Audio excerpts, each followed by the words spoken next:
Good afternoon students. ನನ್ನ ಹೆಸರು ಶಿವಕುಮಾರ್ ಸೂರ್ಯವಂಶಿ.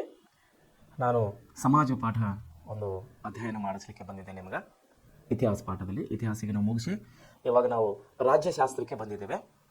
ಕಳೆದ ದಿನಗಳಲ್ಲಿ ನಾವು ಸಾರ್ವಜನಿಕ ಆಡಳಿತ ಬಗ್ಗೆ ನಾವು ಕಳೆದ 2 ದಿನಗಳಿಂದ ನಾವು ಅಭ್ಯಾಸವನ್ನು ಮಾಡ್ತಾ ಇದ್ದೇವೆ. ಇವತ್ತು ನಾವು ಸಾರ್ವಜನಿಕ ಆಡಳಿತದಲ್ಲಿ ಕೇಂದ್ರ ಲೋಕಸೇವಾ ಆಯೋಗದ ಬಗ್ಗೆ ನಾವು ಅಭ್ಯಾಸವನ್ನು ಮಾಡುವವರಾಗಿದ್ದೇವೆ.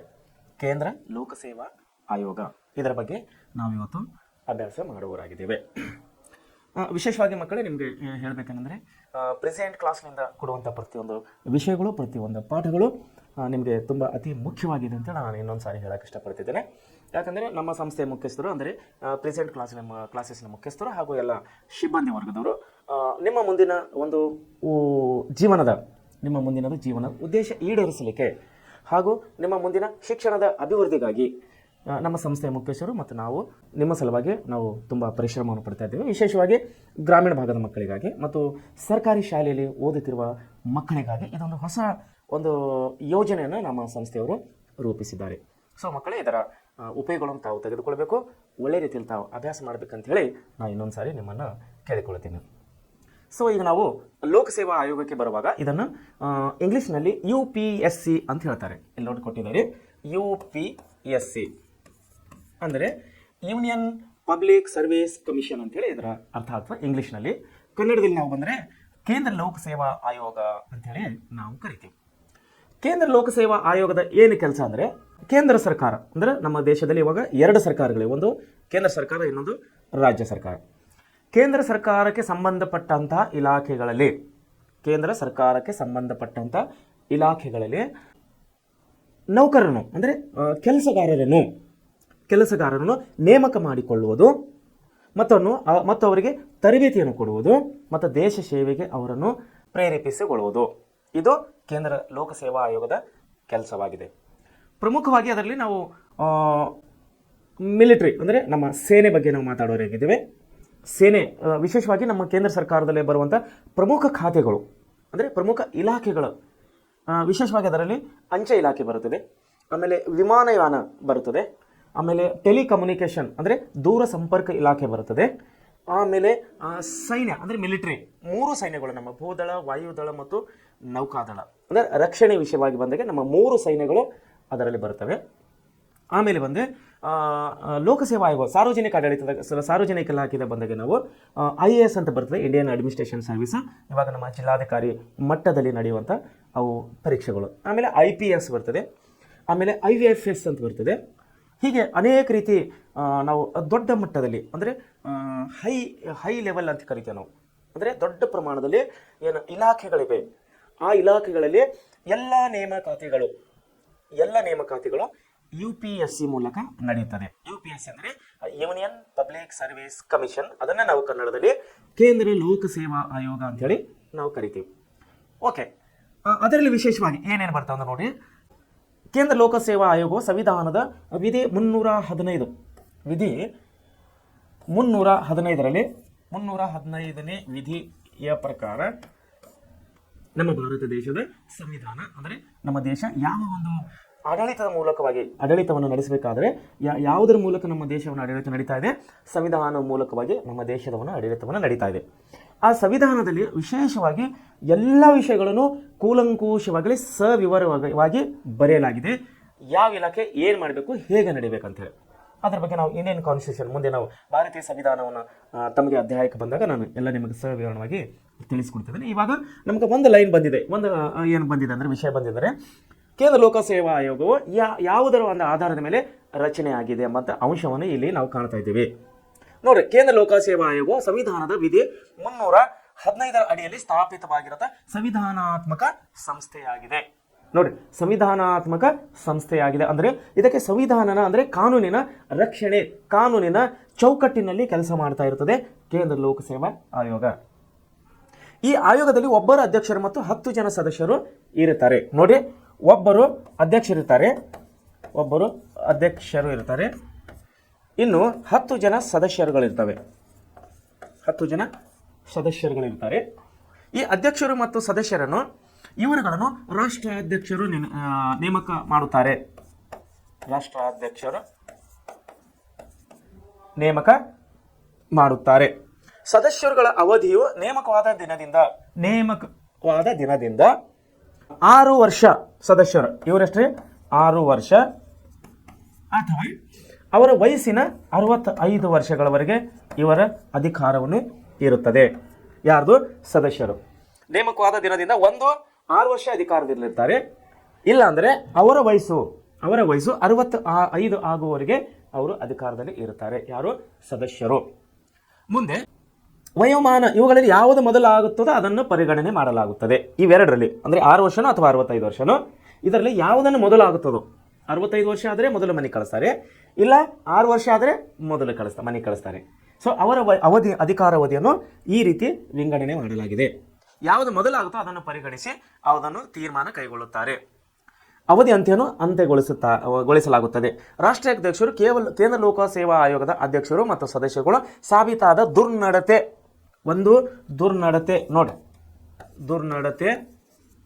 ಅಥವಾ ಏನಂತಾರೆ ಇನ್ನೊಂದು ಅಸಮರ್ಥತೆ ಒಂದು ದುರ್ನಡತೆ ಆಗಿರಬೇಕು, ಇಲ್ಲ ಅಸಮರ್ಥತೆ ಆಗಿದ್ದಾಗ ಅಂತಹ ಸಮಯದಲ್ಲಿ ಕೂಡ ಅವರನ್ನು ಅಧಿಕಾರದಿಂದ ಕೆಳಗೆ ಇಳಿಸಲಾಗುತ್ತದೆ. ಅಸಮರ್ಥತೆ ಆಧಾರ ಮೇಲೆ ವಜಾ ಮಾಡುವ ಅಧಿಕಾರವನ್ನು ಹೊಂದಿರ್ತಾರೆ. ಯಾರು? ರಾಷ್ಟ್ರಾಧ್ಯಕ್ಷರು. ಆಯೋಗದಲ್ಲಿ ನೋಡ್ರಿ, ಆಯೋಗವು ಶಾಸಕಾಂಗ ಮತ್ತು ಕಾರ್ಯಾಂಗಗಳ ಹಸ್ತಕ್ಷೇಪವಿಲ್ಲದೆ, ನೋಡ್ರಿ ನಮ್ಮ ಸಂವಿಧಾನದಲ್ಲಿ ಎಷ್ಟು ಅಂಗಗಳಿವೆ? 3 ಅಂಗಗಳು. ಒಂದು ಶಾಸಕಾಂಗ, 2ನೇದು ಕಾರ್ಯಾಂಗ, 3ನೇದು ನ್ಯಾಯಾಂಗ. ಇಲ್ಲೇನು ಕೊಡ್ತಾ ಇದ್ದಾರೆ ಅಂದರೆ ಶಾಸಕಾಂಗ ಮತ್ತು ಕಾರ್ಯಾಂಗದ ಹಸ್ತಕ್ಷೇಪವಿಲ್ಲದೆ ಇವರು ಸ್ವತಂತ್ರವಾಗಿ ಕಾರ್ಯವನ್ನು ನಿರ್ವಹಿಸುತ್ತಾರೆ. ಯಾರು? ಕೇಂದ್ರ ಲೋಕಸೇವಾ ಆಯೋಗದವರು. ಆಯೋಗದಲ್ಲಿ ಕಾರ್ಯದರ್ಶಿಯವರು ಒಬ್ಬರು ಸೆಕ್ರೆಟರಿ ಆಗಿರ್ತಾರೆ, ಅದನ್ನು ನಾವು ಕನ್ನಡದಲ್ಲಿ ಕಾರ್ಯದರ್ಶಿ ಅಂತ ಕರಿತೀವಿ. ಕೇಂದ್ರ ಲೋಕಸೇವಾ ಆಯೋಗದ ಕೇಂದ್ರ ಕಚೇರಿ ನವದೆಹಲಿಯಲ್ಲಿದೆ. ನೋಡಿ, ಇದರ ಕಚೇರಿ ಎಲ್ಲಿದೆ? ನವದೆಹಲಿಯಲ್ಲಿ ಇದರ ಕಚೇರಿಯು ಹೊಂದಿದೆ. ಸೊ ಕಾರ್ಯಗಳು, ಇದನ್ನು ಏನು ರೀತಿ ಕಾರ್ಯ ಮಾಡ್ತದೆ, ಯಾವ ರೀತಿ ಕಾರ್ಯಗಳನ್ನು ಮಾಡ್ತಾರೆ ಕೇಂದ್ರ ಲೋಕಸೇವಾ ಆಯೋಗದವರು ಅನ್ನೋದನ್ನು ನಾವು ಒಂದ್ಸಾರಿ ನೋಡೋಣ. ಸಂವಿಧಾನ 320ನೇ ವಿಧಿ ಅನ್ವಯ. ನೋಡಿ, ಸ್ಥಾಪಿತವಾಗಿದೆ ಎಷ್ಟನೇ ವಿಧಿ ಅನ್ವಯ? ಇದು 315ನೇ ವಿಧಿಯ ಅನ್ವಯ. ಮತ್ತು ಕಾರ್ಯವನ್ನು ಮಾಡೋದು ಯಾವ ವಿಧಿ ಅನ್ವಯ? 320ನೇ ವಿಧಿಯ ಅನ್ವಯ. ಏನೇನು ಕಾರ್ಯಗಳು ಮಾಡ್ತಾರೆ? ಕೇಂದ್ರ ಸರ್ಕಾರದ ಎ ಮತ್ತು ಬಿ ವೃಂದದ ಹುದ್ದೆಗಳಿಗೆ ನೇಮಕ ಮಾಡಲು ಸ್ಪರ್ಧಾತ್ಮಕ ಪರೀಕ್ಷೆಗಳನ್ನು ನಡೆಸುವುದು. ನೋಡಿ, ಕೇಂದ್ರ ಸರ್ಕಾರದ ಅಂದ್ರೆ ಹೇಳ್ದ ಇಲಾಖೆಗಳು ಹೇಳ್ದಲ್ಲ, ನಾನು ರಕ್ಷಣೆ ಹೇಳಿದೆ ನಿಮಗೆ, ಗೃಹ ಇಲಾಖೆ ಹೇಳಿದೆ ನಿಮಗೆ, ನೌಕಾಯಾನ, ಆಮೇಲೆ ನಮ್ಮ ಟೆಲಿಕಮ್ಯುನಿಕೇಶನ್ ದೂರಸಂಪರ್ಕ, ಆಮೇಲೆ ಬ್ಯಾಂಕಿಂಗ್, ಆಮೇಲೆ ಪೋಸ್ಟ್ ಆಫೀಸ್, ಆಮೇಲೆ ವಿಮಾನಯಾನ, ಇವೆಲ್ಲ ಕೇಂದ್ರ ಸರ್ಕಾರದ ಇನ್ಕಮ್ ಟ್ಯಾಕ್ಸ್ ಆದಾಯ ತೆರಿಗೆ ಇಲಾಖೆ, ಇವೆಲ್ಲವೂ ಕೇಂದ್ರ ಸರ್ಕಾರದ ಅಧೀನದಲ್ಲಿ ನಡೆಯುವಂಥ ಇಲಾಖೆಗಳು. ಈ ಇಲಾಖೆಗಳಲ್ಲಿ ಎ ಮತ್ತು ಬಿ, ನೋಡ್ರಿ, ಎ ಮತ್ತು ಬಿ ವೃಂದದ ಹುದ್ದೆಗಳಿಗೆ ನೇಮಕ ಮಾಡಲು ಸ್ಪರ್ಧಾತ್ಮಕ ಪರೀಕ್ಷೆಗಳನ್ನು ಇವರು ನಡೆಸ್ತಾರೆ. ನೇರ ನೇಮಕಾತಿಗೆ ವ್ಯಕ್ತಿತ್ವ ಪರೀಕ್ಷೆಯನ್ನು ನಡೆಸ್ತಾರೆ. ವ್ಯಕ್ತಿತ್ವ ಅಂದ್ರೆ ಓರಲ್ ಇಂಟರ್ವ್ಯೂ ಅಂತ ಕರಿತೇವೆ ನಾವು, ಮೌಖಿಕ ಸಂದರ್ಶನ ಅಂತೇಳಿ ಕರಿತೇವೆ ನಾವು. ಅಂದರೆ ಮೊದಲನೇದಾಗಿ ಏನು ಮಾಡ್ತಾರೆ? ಲಿಖಿತ ಪರೀಕ್ಷೆ ಕರೀತಾರೆ. ಲಿಖಿತ ಪರೀಕ್ಷೆ ಆದಮೇಲೆ ಅದರಲ್ಲಿ ಪಾಸ್ ಆದವರನ್ನು, ಅದರಲ್ಲಿ ಮೆರಿಟ್ನಲ್ಲಿ ಅರ್ಹತೆ ತೆಗೆದುಕೊಂಡವರನ್ನು ಮತ್ತೆ ಏನು ಮಾಡ್ತಾರೆ? ಓರಲ್ ಇಂಟರ್ವ್ಯೂಗೆ ಕರೀತಾರೆ. ಓರಲ್ ಅಂದರೆ ಮೌಖಿಕ ಪರೀಕ್ಷೆ ಅಥವಾ ವ್ಯಕ್ತಿಗತ ಪರೀಕ್ಷೆ ಅಂತ, ವ್ಯಕ್ತಿತ್ವ ಪರೀಕ್ಷೆ ಅಂತೇಳಿ ನಾವು ಹೇಳ್ತೀವಿ. ಆಮೇಲೆ ವಿವಿಧ ಹುದ್ದೆಗಳಿಗೆ ಬಡ್ತಿ ಮತ್ತು ವರ್ಗಾವಣೆಗೆ ಅನುಸರಿಸಬೇಕಾದಂಥ ಕ್ರಮಗಳ ಬಗ್ಗೆ ಸರ್ಕಾರಕ್ಕೆ ಸಲಹೆ ನೀಡುವುದು. ಏನು? ಪ್ರಮೋಷನ್ಸ್. ಈಗ ಒಬ್ಬರು ಸೆಲೆಕ್ಷನ್ ಆಗಿರ್ತಾರೆ. ಯಾವುದೋ ಒಂದು ಎಕ್ಸಾಂಪಲ್, ಪೋಸ್ಟ್ ಆಫೀಸ್ನಲ್ಲಿ ಒಂದು ಸೂಪರಿಂಟೆಂಡೆಂಟ್ ಅಂತ ಒಂದು ಅಧಿಕಾರಿ ಹುದ್ದೆಗಳನ್ನು ಕೂಡ, ಆ ಸೂಪರಿಂಟೆಂಡೆಂಟ್ ಅವರು ಮುಂದೆ ಅವರ ಇಲಾಖೆಯಲ್ಲಿ ನಡೆಯುವಂತಹ ಪರೀಕ್ಷೆಗಳಲ್ಲಿ ಮತ್ತೆ ಇಲ್ಲ ಪರೀಕ್ಷೆ ಆಗಿಲ್ಲ ಅಂದರೂ ಕೂಡ ಅವರ ನಡತೆಯು ಒಳ್ಳೆ ರೀತಿಯಲ್ಲಿ ಆಗಿದ್ದರೆ, ಅವರ ಕೆಲಸದಲ್ಲಿ ಅವರು ಒಳ್ಳೆ ರೀತಿಯಿಂದ ಪ್ರೋಗ್ರೆಸ್, ಒಳ್ಳೆ ರೀತಿಯಲ್ಲಿ ಡೆವಲಪ್ಮೆಂಟ್, ಒಳ್ಳೆ ರೀತಿಯಲ್ಲಿ ಒಳ್ಳೆ ಜವಾಬ್ದಾರಿಯಿಂದ ಕೆಲಸವನ್ನು ಮಾಡಿ ತೋರಿಸಿದಾಗ ಅವರನ್ನು ಪ್ರಮೋಷನ್ ಮಾಡ್ತಾರೆ. ಅಂದರೆ ಮುಂದಿನ ಹುದ್ದೆಗೆ ಪದೋನ್ನತಿ ಅಂತ ನಾವು, ಪದೋನ್ನತಿ ಅಂದರೆ ಮುಂದಿನ ಹುದ್ದೆಗೆ ಅವರನ್ನು ಪ್ರಮೋಷನ್ ಮಾಡಿ ಕಳಿಸ್ತಾರೆ. ಅದಕ್ಕೆ ನಾವು ಏನಂತೀವಿ ಅಂದರೆ ಬಡ್ತಿ ಅಂತ ಹೇಳಿ ಕರಿತೇವೆ. ಈ ಬಡ್ತಿ ಮತ್ತು ವರ್ಗಾವಣೆ ಅಂದರೆ ಏನಂತ ಟ್ರಾನ್ಸ್ಫರ್ ಅಂತ ಕರಿತೇವೆ ನಾವು. ವರ್ಗಾವಣೆ ಅಂದರೆ ಟ್ರಾನ್ಸ್ಫರ್. ಈ ಟ್ರಾನ್ಸ್ಫರ್ಗಳು ಆಗುವ ಆಲ್ಮೋಸ್ಟ್ ಜಾಸ್ತಿ ಡಿಸಿಗ್ನೇಷನ್ಗಳು ನಾವು ನೋಡಿನಾಗ ಒಂದು IAS ಆಫೀಸರ್ಗಳು ಟ್ರಾನ್ಸ್ಫರ್ ಆಗ್ತಾರೆ, ಮತ್ತು ಪೊಲೀಸ್ ಅಧಿಕಾರಿಗಳಿಗೆ ಟ್ರಾನ್ಸ್ಫರ್ ಆಗ್ತಿರ್ತಾರೆ.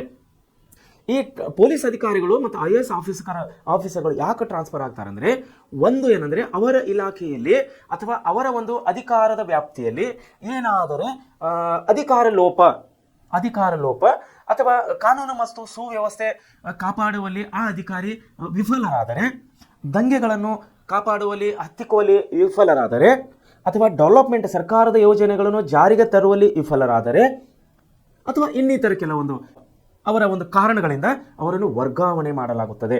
ಯಾರನ್ನು? ಜಿಲ್ಲಾ ಮಟ್ಟದ ಅಧಿಕಾರಿಗಳು ಮತ್ತು ಹಿರಿಯ ಪೊಲೀಸ್ ಅಧಿಕಾರಿಗಳನ್ನು. ಬಡ್ತಿ ಅಂದರೆ ಪ್ರಮೋಷನ್ಸ್ ಕೊಡೋದು, ಒಳ್ಳೆ ರೀತಿ ಕೆಲಸ ಮಾಡಿದ್ದಕ್ಕಾಗಿ ಪ್ರಮೋಷನ್ ಕೊಡೋದಕ್ಕೆ ನಾವು ಬಡ್ತಿ ಅಂತ ಹೇಳಿ ಕರಿತೇವೆ. ವರ್ಗಾವಣೆ ಏನಂದ್ರೆ ಕೆಲವು ಕಾರಣಾಂತರಗಳಿಂದ, ಅಂದರೆ ಈಗ ನಾನು ಹೇಳಿದೆ ನಿಮ್ಗಳ ಒಂದು ಅಧಿಕಾರದ ಲೋಪದ ವ್ಯಾಪ್ತಿ ಕಾರಣಗಳಿಂದ, ಅಥವಾ ಅವರ ಅಧಿಕಾರದಲ್ಲಿ ಯಾವುದೇ ರೀತಿ ಡೆವಲಪ್ಮೆಂಟ್ ಅಂದರೆ ಬೆಳವಣಿಗೆಯನ್ನು ಕಾಣದೇ ಇದ್ದಾಗ, ಅಥವಾ ಸರ್ಕಾರದ ಯೋಜನೆಗಳನ್ನು ಸಾರ್ವಜನಿಕರೇ ಮುಟ್ಟಿಸುವಲ್ಲಿ ವಿಫಲವಾದಾಗ, ಅಥವಾ ಇನ್ನಿತರ ಕೆಲವೊಂದು ಅಂಶಗಳನ್ನು ಇಟ್ಟುಕೊಂಡು ಅವರನ್ನು ಒಂದು ಸ್ಥಳದಿಂದ ಇನ್ನೊಂದು ಸ್ಥಳಕ್ಕೆ ವರ್ಗಾವಣೆ ಮಾಡಲಾಗುತ್ತದೆ. ಇದನ್ನು ನಾವು ಬಡ್ತಿ ಮತ್ತು ವರ್ಗಾವಣೆ ಅಂತೇಳಿ ಕರಿತೀವಿ. ಈ ಬಡ್ತಿ ಮತ್ತು ವರ್ಗಾವಣೆ ಮಾಡಲಿಕ್ಕೆ ಇವರು ಸರ್ಕಾರಕ್ಕೆ, ನೋಡ್ರಿ, ಇದರ ಬಗ್ಗೆ ಸರ್ಕಾರಕ್ಕೆ ಸಲಹೆ ನೀಡುವುದು ಕೂಡ ಇವರ ಕೆಲಸ, ಕೇಂದ್ರ ಲೋಕಸೇವಾ ಆಯೋಗದ ಕೆಲಸ. ಮುಂದೆ ನೋಡ್ರಿ, ಕೇಂದ್ರ ಹಾಗೂ ರಾಜ್ಯ ಸರ್ಕಾರಗಳ ವಿವಿಧ ಹುದ್ದೆಗಳಲ್ಲಿರುವ ಅಧಿಕಾರಿಗಳ ದುರ್ವರ್ತನೆ. ನೋಡ್ರಿ, ನಾನು ಇಷ್ಟೊತ್ತನೇ ಹೇಳಿದೆ ನಿಮ್ಗೆ ದುರ್ವರ್ತನೆ. ಆಮೇಲೆ ಅಧಿಕಾರದ ದುರುಪಯೋಗ ಅಂತ ನಾವು ಕರಿಬೋದು. ಉದಾಹರಣೆಗಾಗಿ ಹೇಳಬೇಕಾದ್ರೆ ಕೆಲವೊಂದು ಹಿರಿಯ ಅಧಿಕಾರಿಗಳು ಲಂಚ ತಗೋದಲ್ಲಿ ಸಿಕ್ಕಾಕೊಂಡಿರ್ತಾರೆ, ಕರಪ್ಷನ್ನಲ್ಲಿ ಸಿಕ್ಕಾಕೊತಿರ್ತಾರೆ. ಅಂಥವ್ರನ್ನು ಅಧಿಕಾರದ ದುರುಪಯೋಗ ಅಂತೇಳಿ ಅವರನ್ನು ದುರ್ವರ್ತನೆ ಆಧಾರದ ಮೇಲೆ ಅವರನ್ನು ಸಸ್ಪೆಂಡ್ ಮಾಡಲಾಗುತ್ತದೆ ಅಥವಾ ಟ್ರಾನ್ಸ್ಫರ್ ಮಾಡಲಾಗುತ್ತದೆ. ಸಣ್ಣ ಪ್ರಮಾಣದ ದುರ್ವರ್ತನೆ ಇದ್ದರೆ ಅವರನ್ನು ಟ್ರಾನ್ಸ್ಫರ್ ಮಾಡ್ತಾರೆ. ದೊಡ್ಡ ಪ್ರಮಾಣದಲ್ಲಿ ಅಂತ ನಡೆದಂಥ ದುರ್ವರ್ತನೆ ಏನಾದರೂ ಆದರೆ ಅವರನ್ನು ಸಸ್ಪೆಂಡ್ ಅಂದರೆ ಡ್ಯೂಟಿಲಿಂದ ವಜಾ ಮಾಡಿ ಅವರ ಅಧಿಕಾರದಿಂದ ತೆಗೆದುಹಾಕಿ ಅವರನ್ನು ಮನೆಗೆ ಕಳಿಸಲಾಗುತ್ತದೆ. ಇದನ್ನು ನಾವು ದುರ್ವರ್ತನೆ ಅಂತ ಹೇಳಿ ಕರಿತೀವಿ. ದುರ್ವರ್ತನೆ ಮೇರೆಗೆ ಶಿಸ್ತು ಕ್ರಮ ಅಂದರೆ ಅವರನ್ನು ಆ್ಯಕ್ಷನ್ ತಗೊಳ್ಳೋದು, ಅವ್ರ ಮೇಲೆ ಕ್ರಮವನ್ನು ಕೈಗೊಳ್ಳೋದಕ್ಕೆ ನಾವು ಶಿಸ್ತು ಕ್ರಮ ಅಂತೇಳಿ ಹೇಳ್ತೀವಿ. ತೆಗೆದುಕೊಳ್ಳೋ ಬಗ್ಗೆ ಸರ್ಕಾರಕ್ಕೆ ಸಲಹೆ ನೀಡುವುದು. ಈ 4 ಅಂಶಗಳನ್ನು ಈ ಕಾರ್ಯಗಳನ್ನು ಯಾರು ಮಾಡ್ತಾರೆ? ಕೇಂದ್ರ ಲೋಕಸೇವಾ ಆಯೋಗದವರು. ರಾಷ್ಟ್ರಾಧ್ಯಕ್ಷರ ಸೂಚನೆ ಮೇರೆಗೆ, ನೋಡಿ ಇನ್ನೊಂದೇನಿದೆ ಅವರು, ರಾಷ್ಟ್ರಾಧ್ಯಕ್ಷರ ಅಂದರೆ ರಾಷ್ಟ್ರಪತಿಯವರ ಸೂಚನೆ ಮೇರೆಗೆ ಯಾವುದೇ ವಿಷಯಗಳಿಗೆ ಸರ್ಕಾರಕ್ಕೆ ಸಲಹೆ ನೀಡುವುದು. ಇವರನ್ನು ನೇಮಕ ಮಾಡೋರು ಯಾರು? ರಾಷ್ಟ್ರಪತಿಗಳು ಅಥವಾ ರಾಷ್ಟ್ರಾಧ್ಯಕ್ಷರು. ಅವರ ಸಲಹೆ ಮೇರೆಗೆ ಅಂದರೆ ರಾಷ್ಟ್ರಾಧ್ಯಕ್ಷರ ಸಲಹೆ ಮೇರೆಗೆ ಇವ್ರು ಏನು ಮಾಡ್ಬೋದು ಅಂದ್ರೆ ಕೆಲವು ವಿಷಯಗಳ ಸೂಚನೆ ಮೇರೆಗೆ ಕೆಲವು ವಿಷಯಗಳ ಬಗ್ಗೆ ಸರ್ಕಾರಕ್ಕೆ ಸಲಹೆಗಳನ್ನು ಕೊಡುವುದು. ಸರ್ಕಾರಕ್ಕೆ ಸಲಹೆಗಳನ್ನು ಅಧಿಕಾರನು ಈ ರೀತಿ ಮಾಡಬೇಡಿ, ಈ ರೀತಿ ಮಾಡಿ, ಈ ರೀತಿ ಮಾಡಿದ್ರೆ ಒಳ್ಳೆಯದಾಗುತ್ತೆ, ಈ ರೀತಿ ಮಾಡಿದ್ರೆ ಸಾರ್ವಜನಿಕರಿಗೆ ಅನುಕೂಲವಾಗುತ್ತದೆ ಅನ್ನುವಂಥ ಅಂಶಗಳನ್ನು ಇವರು ಸರ್ಕಾರಕ್ಕೆ ಸಲಹೆಗಳನ್ನು ಮಾಡಬಹುದು. ಆಯೋಗವು ರಾಷ್ಟ್ರ ಮಟ್ಟದಲ್ಲಿ ನಾಗರಿಕ ಸೇವೆ, ನೋಡ್ರಿ, ಸಿವಿಲ್ ಸರ್ವಿಸಸ್ ಅಂತ ಕರಿತಾವೆ ನಾವು. ಸಿವಿಲ್ ಸರ್ವಿಸಸ್ ಅಂದರೆ ನಾಗರಿಕ ಸೇವೆ, ತಾಂತ್ರಿಕ ಸೇವೆ ಅಂದರೆ ಟೆಕ್ನಿಕಲ್ ಸರ್ವಿಸ್ ಅಂತ ಹೇಳಿ ನಾವು ಕರಿತೀವಿ. ಆಮೇಲೆ ವೈದ್ಯಕೀಯ ಸೇವೆ, ಹೆಲ್ತ್ ಸರ್ವಿಸ್. ಆಮೇಲೆ ರಕ್ಷಣಾ ಸೇವೆ, ನಾನು ಹೇಳಿದೆ ನಿಮಗೆ, ಆರ್ಮಿ ನಮ್ಮ ರಕ್ಷಣೆ ವಿಷಯದ ಮಿಲಿಟರಿ, ಭೂಸೇನೆ, ವಾಯುಸೇನೆ ಮತ್ತು ಜಲಸೇನೆ, ಈ 3 ಸೇನೆಗಳಿಗೆ ನಾವು ಕೂಡಿ ಏನಂತೀವಿ? ರಕ್ಷಣೆ ಸೇವೆ ಅಂತ ಕರಿತೀವಿ. 3 ಕೂಡಿ ಅಂದರೆ ಈ 3 ಸೇನೆಗಳು ನಮ್ಮ ದೇಶವನ್ನು ರಕ್ಷಣೆ ಮಾಡ್ತಾ ಇದ್ದಾರೆ, ನಮ್ಮನ್ನು ಕೂಡ ರಕ್ಷಣೆ ಮಾಡ್ತಾ ಇದ್ದಾರೆ. ಅದಕ್ಕಾಗಿ ಅವರನ್ನು ರಕ್ಷಣಾ ಇಲಾಖೆಯ ವ್ಯಾಪ್ತಿಯಲ್ಲಿ ತೆಗೆದುಕೊಂಡಿದ್ದಾರೆ ಸರ್ಕಾರದವರು. ಆಮೇಲೆ ನೋಡಿ, ರಕ್ಷಣಾ ಸೇವೆಗಳಿಗೆ ಸಂಬಂಧಿಸಿದ ನೇಮಕಾತಿಗಾಗಿ ಸ್ಪರ್ಧಾತ್ಮಕ ಪರೀಕ್ಷೆಗಳನ್ನು ಮತ್ತು ವ್ಯಕ್ತಿತ್ವ ಅಂದರೆ ಓರಲ್ ಇಂಟರ್ವ್ಯೂಗಳನ್ನು ನಡೆಸುತ್ತದೆ. ಅವುಗಳಲ್ಲಿ ನಾಗರಿಕ ಸೇವೆಗಾಗಿ ನಡೆಸುವ ಪರೀಕ್ಷೆಯು ಸಿವಿಲ್ ಸರ್ವಿಸ್ ಮಹತ್ವದಾಗಿದೆ. ನಾನು ಹೇಳಿದಲ್ಲ, ಸಿವಿಲ್ ಸರ್ವಿಸ್ ಅಂದರೆ ಇಲ್ಲಿ ನೋಡಿ ನಾಗರಿಕ ಸೇವೆ ಅಂತ ಕರೀತಾರೆ. ಅದರಲ್ಲಿ ವಿಶೇಷವಾಗಿ IAS ಇಲ್ಲಿ ಕೊಟ್ಟಿದ್ದಾರೆ ನೋಡಿ. IAS ಅಂದರೆ ಭಾರತೀಯ ಆಡಳಿತ ಸೇವೆ. ಅದನ್ನು ನಾವು ಇಂಗ್ಲೀಷಲ್ಲಿ ಇಂಡಿಯನ್ ಅಡ್ಮಿನಿಸ್ಟ್ರೇಟಿವ್ ಸರ್ವಿಸ್ ಅಂತೇಳಿ ನಾವು ಕರಿತೀವಿ. ಇಲ್ಲಿ ಕೊಟ್ಟಿದ್ದಾರೆ ನೋಡಿ, ಇಂಡಿಯನ್ ಅಡ್ಮಿನಿಸ್ಟ್ರೇಟಿವ್ ಸರ್ವಿಸ್ ಅಂತೇಳಿ. ಮುಂದೆ IPS ಇದನ್ನು ನಾವು ಇಂಡಿಯನ್ ಪೊಲೀಸ್ ಸರ್ವಿಸ್ ಅಂತ ಹೇಳಿ ಕರಿತೀವಿ. Indian police service. ಈ ಪೊಲೀಸ್ ಸರ್ವಿಸ್, ಈ ಪೊಲೀಸ್ ಡಿಪಾರ್ಟ್ಮೆಂಟ್ ಇವರ ಇಲಾಖೆಯ ಕರ್ತವ್ಯ ಏನಂದರೆ ಕಾನೂನು ಮತ್ತು ಸುವ್ಯವಸ್ಥೆಯನ್ನು ಕಾಪಾಡುವುದು. ಅವರ ಅಧಿಕಾರ ವ್ಯಾಪ್ತಿಯಲ್ಲಿ ಅಥವಾ ದೇಶದಲ್ಲಿ, ರಾಜ್ಯದಲ್ಲಿ, ಸಮಾಜದಲ್ಲಿ ಕಾನೂನು ಸುವ್ಯವಸ್ಥೆಯನ್ನು ಕಾಪಾಡುವುದು ಯಾರ ಕೆಲಸ ಆಗಿದೆ? IPS ಅಧಿಕಾರಿ ಮತ್ತು ಅವರ ತಂಡ. IPS ಅಂದರೆ ಇಂಡಿಯನ್ ಪೊಲೀಸ್ ಸರ್ವಿಸ್ ಅಂತೇಳಿ ನಾವು ಇಂಗ್ಲೀಷ್ನಲ್ಲಿ ಕರಿತೀವಿ. ಅದನ್ನೇ IPS ಅಂತೇಳಿ ಅಥವಾ ಭಾರತೀಯ ಪೊಲೀಸ್ ಸೇವೆ ಅಂತೇಳಿ ನಾವು ಕನ್ನಡದಲ್ಲಿ ಕರಿತೀವಿ. ಆಮೇಲೆ IFOS ಭಾರತೀಯ ಅರಣ್ಯ ಸೇವೆ ಅಂತೇಳಿ ನಾವು ಕರಿತೀವಿ. ಭಾರತೀಯ ಅರಣ್ಯ ಸೇವೆ ಅಂತೇಳಿ ನಾವು ಕರಿತೀವಿ. ಅದನ್ನು ಇಂಗ್ಲೀಷ್ನಲ್ಲಿ ಇಂಗ್ಲೀಷ್ ಫಾರೆಸ್ಟ್ ಸರ್ವಿಸ್ ಅಂತೇಳಿ ನಾವು ಕರಿತೀವಿ. ಫಾರೆಸ್ಟ್ ಅಂದರೆ ಅರಣ್ಯ ನೋಡಿ, ಅರಣ್ಯ ಸಲುವಾಗಿ, ಅರಣ್ಯ ಒಂದು ರಕ್ಷಣೆಗಾಗಿ ಈ ಒಂದು ಇಲಾಖೆನೇ ಬೇಕಾ? ಒಂದು ಪ್ರಶ್ನೆ ಹಾಕೊಳ್ಳುವಂಥ ಸಮಯ ಇದು. ಅನ್ಕೋಬೋದು ನಾವು, ಅರಣ್ಯ ಏನು, ಗಿಡ ಗಂಟೆಗಳು, ಗುಡ್ಡ ಗಾಡು ಅರಣ್ಯ, ಅದನ್ನು ಕಾಪಾಡಲಿಕ್ಕೆ ಒಂದು ಇಲಾಖೆನೇ ಬೇಕಾ? ಸಾವಿರಾರು ನೌಕರಗಳು ಬೇಕಾ? ಅಧಿಕಾರಿಗಳು ಬೇಕಾ? ಹೌದು ವಿದ್ಯಾರ್ಥಿಗಳೇ, ಯಾಕಂದರೆ ಅರಣ್ಯವು ಅತಿ ಮುಖ್ಯವಾದಂಥ ಒಂದು ಇಲಾಖೆಯಾಗಿದೆ. ಯಾಕಂದರೆ ಅರಣ್ಯವು ನೋಡಿ ನಮಗೆ ಸಿಗುವಂಥ ಪರಿಸರ, ಗಾಳಿ, ನಮಗೆ ಆಮ್ಲಜನಕ, ಏನಿದು ಆಮ್ಲಜನಕ ಸಿಗ್ತಾ ಇದೆ ಪರಿಸರದಿಂದ. ಪರಿಸರ ಎಲ್ಲಿಂದ ಬರ್ತಾ ಇದೆ? ಗಾಳಿ ಎಲ್ಲಿಂದ ಬರ್ತಾ ಇದೆ? ಅರಣ್ಯದಿಂದ. ಅರಣ್ಯ ಅಂದರೆ ಗಿಡ ಗಂಟಿ ಎಲ್ಲ ಒಂದು ಸಸ್ಯ ಜೀವಕೋಶಗಳಿಂದ ಬರುವಂತಹ ಒಂದು ಗಾಳಿಯಿಂದ ನಮಗೆ ಒಂದು ಆಮ್ಲಜನಕವನ್ನು ಸಿಗ್ತಾ ಇದೆ. ನೋಡ್ರಿ, ನಾವು ಎಷ್ಟೇ ರೂಮ್ನಲ್ಲಿ ಫ್ಯಾನ್ ಹಾಕೋಬಹುದು, ಎಷ್ಟೇ AC ಹಾಕೋಬಹುದು, ಆದರೆ ನ್ಯಾಚುರಲ್ ಏರ್ ಅಂತ ನಾವು ಕರಿತೇವಲ್ಲ, ಏನಂತೇವೆ ಪರಿಸರ ಗಾಳಿ, ಪರಿಸರದಲ್ಲಿ ಸಿಗುವಂಥ ಗಾಳಿ ಏನದಲ್ಲ ಅದು ಮನುಷ್ಯನ ಜೀವನಕ್ಕೆ ಅತಿ ಅಮೂಲ್ಯವಾಗಿದೆ. ಆಕ್ಸಿಜನ್ ಅಂತ ಕರಿತೇವೆ ನಾವು ಇಂಗ್ಲೀಷ್ನಲ್ಲಿ. ಇದನ್ನು ಆಕ್ಸಿಜನ್ ಏನು ಇಂಪಾರ್ಟೆಂಟ್ ಇದೆ ಅನ್ನೋದು ನಿಮಗೆ ಸೈನ್ಸ್ ಸರ್ ಅಥವಾ ಸೈನ್ಸ್ ಟೀಚರ್ ಅವರು ನಿಮಗೆ ಅದರ ಮಹತ್ವವನ್ನು ತಿಳಿಸುವವರಾಗಿದ್ದಾರೆ. ಸೊ ವಿದ್ಯಾರ್ಥಿಗಳು, ನಾನು ಹೇಳುವುದೇನೆಂದರೆ ಈ ಫಾರೆಸ್ಟ್ ಡಿಪಾರ್ಟ್ಮೆಂಟ್ ಏನದಲ್ಲ ಅತಿ ಮುಖ್ಯವಾದಂಥ ಇಲಾಖೆ. ಗಿಡ ಗಂಟುಗಳಿಲ್ಲ ಅಂದರೆ ಮರಗಳಿಲ್ಲ ಅಂದರೆ ಇವತ್ತು ಬೆಳೆ ಇಲ್ಲ, ಮಳೆ ಇಲ್ಲ, ಮಳೆ ಇಲ್ಲ ಅಂದರೆ ಇವತ್ತೇ ಬೆಳೆ ಇಲ್ಲ, ಬೆಳೆ ಇಲ್ಲ ಅಂದರೆ ನಾವು ಏನು ತಿನ್ನೋದಾದ್ರೂ ಏನು, ಬೆಳೆ ಬೇಕಲ್ಲ ಮನುಷ್ಯನಿಗೆ ಬದುಕಲಿಕ್ಕೆ. ಅನ್ನ ಆಹಾರ ಪದಾರ್ಥಗಳು ಬೇಕು, ಆಹಾರ ಪದಾರ್ಥಗಳು ಬೆಳಿಬೇಕಂದ್ರೆ ಮಳೆ ಬೇಕು, ಮಳೆ ಬೇಕಂದ್ರೆ ಅರಣ್ಯ ಬೇಕು. ನೋಡಿ, ಕೆಲವೊಂದು ಪ್ರದೇಶಗಳಲ್ಲಿ ಎಕ್ಸಾಂಪಲ್ ನಾವು ಹೇಳಬೇಕಂದ್ರೆ ರಾಜಸ್ಥಾನದ ಥಾರ್ ಮರುಭೂಮಿ ಪ್ರದೇಶ ಅನ್ನುವಂಥ ಸ್ಥಳಗಳಲ್ಲಿ ಅಲ್ಲಿ ಗಿಡ ಗಂಟೆಗಳಿಲ್ಲ, ಅರಣ್ಯಗಳಿಲ್ಲ, ಸಸ್ಯ ಕಾಶಿ ಇಲ್ಲ. ಆದರೆ ಅದಕ್ಕಾಗಿ ಅಲ್ಲಿ ಮಳೆಯ ಪ್ರಮಾಣ ಇಡೀ ನಮ್ಮ ದೇಶದಲ್ಲಿಯೇ ಎಲ್ಲಕ್ಕಿಂತ ಕಡಿಮೆ ಮಳೆಯಾಗುವ ಪ್ರದೇಶ ಅಂತೇಳಿ ನಾವು ರಾಜಸ್ಥಾನದ ಥಾರ್ ಮರುಭೂಮಿ ಪ್ರದೇಶದಲ್ಲಿ ನೋಡ್ತೀವಿ. ಅದರ ಹೆಸರೇ ಮರುಭೂಮಿ ಪ್ರದೇಶ. ಅಲ್ಲಿ ಯಾವುದೇ ಗಿಡ ಗಂಟೆಗಳಿಲ್ಲ, ಕೇವಲ ಉಸ್ಕಿನಿಂದ ಕೂಡಿದಂಥ ಭೂಮಿಯಲ್ಲಿ. ತಾವು ಮುಂದೆ ಬರುವಂಥ ಒಂದು ವಿಷಯಗಳಲ್ಲಿ ನಾನು ತಿಳಿಸ್ಕೊಡ್ತೀನಿ. ಭಾರತ ದೇಶದಲ್ಲಿ ಅತಿ ಹೆಚ್ಚು ಮಳೆ ಆಗುವಂಥ ಪ್ರದೇಶ ಮತ್ತು ಅತಿ ಕಡಿಮೆ ಮಳೆ ಆಗುವಂಥ ಪ್ರದೇಶ. ಅತಿ ಹೆಚ್ಚು ಮಳೆಯಾಗುವ ಪ್ರದೇಶದಲ್ಲಿ ಗಿಡ ಗಂಟೆ ಸಸ್ಯಗಳು ಅರಣ್ಯ ತುಂಬ ಬೃಹತ್ ಮಟ್ಟದಲ್ಲಿ ಬೆಳೆಯೋದನ್ನು ನಾವು ಕಾಣ್ತೀವಿ. ಆದರೆ ಅತಿ ಕಡಿಮೆ ಮಳೆಯಾಗುವಂಥ ಪ್ರದೇಶ ಅಂದರೆ ಪ್ರದೇಶದಲ್ಲಿ ನಾವು ಗಿಡ ಗಂಟೆಗಳು ಸಸ್ಯಗಳು ಕಾಣದವರಾಗಿದ್ದೇವೆ. ಬಿಕಾಸ್ ಅಲ್ಲಿ ಫಾರೆಸ್ಟ್ ಇಲ್ಲ, ಅಲ್ಲಿ ಗಿಡಗಳಿಲ್ಲ. ಸೊ ಫಾರೆಸ್ಟ್ನಿಂದ ನಮಗೆ ಇಷ್ಟು ಅನುಕೂಲ ಇದ್ದಿದ್ದರಿಂದ ಸರ್ಕಾರದವರು ಒಂದು ಇಲಾಖೆನೇ ಮಾಡಿದ್ದಾರೆ. ಬೇರೆ ಕೇಂದ್ರ ಸರ್ಕಾರದಲ್ಲಿ ಕೂಡ ಕೇಂದ್ರ ಅರಣ್ಯ ಇಲಾಖೆ ಇದೆ ಮತ್ತು ರಾಜ್ಯ ಸರ್ಕಾರದಲ್ಲಿಯೂ ಕೂಡ ರಾಜ್ಯ ಅರಣ್ಯ ಇಲಾಖೆ ಇದೆ. ಅದಕ್ಕೊಬ್ಬ ಸಪರೇಟ್ ಮಿನಿಸ್ಟರ್ ಇದ್ದಾರೆ, state forest minister, central forest minister ಅಂತ ಹೇಳಿ. ಸೊ ಇದು ಅರಣ್ಯದ ಒಂದು ಸಣ್ಣ ನಿಮಗೆ ಉಪಯೋಗದ ಮಾಹಿತಿಯನ್ನು ನಿಮಗೆ ಕೊಟ್ಟಿದ್ದೇನೆ. ಮುಂದೆ ನಾವು ಹೋಗೋಣ. ಸೊ IFS ಅಂದರೆ ಇಂಡಿಯನ್ ಫಾರೆಸ್ಟ್ ಸರ್ವಿಸ್. ಈ ಅಧಿಕಾರಿಗಳು ಕೂಡ ಯಾವ ರೀತಿ ನೇಮಕ ಮಾಡ್ಕೋಬೇಕು, ಅವ್ರನ್ನ ಯಾವ ರೀತಿ ತರಬೇತಿ ಕೊಡಬೇಕು, ಅವ್ರು ಯಾವ ರೀತಿ ಒಂದು ಸೇವೆಯನ್ನು ಸಲ್ಲಿಸಬೇಕು ಅನ್ನೋದೆಲ್ಲ ಇವರು ನಮ್ಮ ಯಾರು ಕೇಂದ್ರ ಲೋಕಸೇವಾ ಆಯುಕ್ತರು ಮಾಡ್ತಾರೆ. ಮುಂದೆ ಇನ್ನೊಂದಿದೆ ನೋಡ್ರಿ, ಇಂಡಿಯನ್ ರೆವಿನ್ಯೂ ಸರ್ವಿಸ್, ಏನು ಭಾರತೀಯ ಕಂದಾಯ ಸೇವೆ. ಆಮೇಲೆ IAS ಭಾರತೀಯ ಲೆಕ್ಕ ಪರಿಶೋಧನಾ ಮತ್ತು ಲೆಕ್ಕಪತ್ರ ಸೇವೆ. ಹೇಳಿದ್ರೆ ನಿಮ್ಗೆ ಆದಾಯ ತೆರಿಗೆ ಇಲಾಖೆಯಲ್ಲಿ ಬರುತ್ತದೆ. ಇದು ಆದಾಯ ತೆರಿಗೆ ಭಾರತೀಯ ಲೆಕ್ಕ ಪರಿಶೋಧನೆ ಅಂದರೆ ಅದನ್ನು ಆಡಿಟ್ ಡಿಪಾರ್ಟ್ಮೆಂಟ್ ಅಂತೇಳಿ ನಾವು ಕರಿತೇವೆ, ಇಂಡಿಯನ್ ಆಡಿಟ್ ಡಿಪಾರ್ಟ್ಮೆಂಟ್ ಅಂತೇಳಿ. ಈ ಡಿಪಾರ್ಟ್ಮೆಂಟು ಇನ್ಕಮ್ ಟ್ಯಾಕ್ಸ್ ಡಿಪಾರ್ಟ್ಮೆಂಟ್ ಅಂಡರ್ನಲ್ಲಿ ವರ್ಕ್ ಮಾಡುತ್ತದೆ. ಮುಂದೆ ನೋಡ್ರಿ, Indian audit and accounts service ಇಲ್ಲಿ ಕೊಟ್ಟಿದ್ದಾರೆ ನೋಡಿ, Indian audit and account service. ಮುಂತಾದ ನಾಗರಿಕ ಸೇವೆಗಳು ಮುಖ್ಯವಾಗಿವೆ.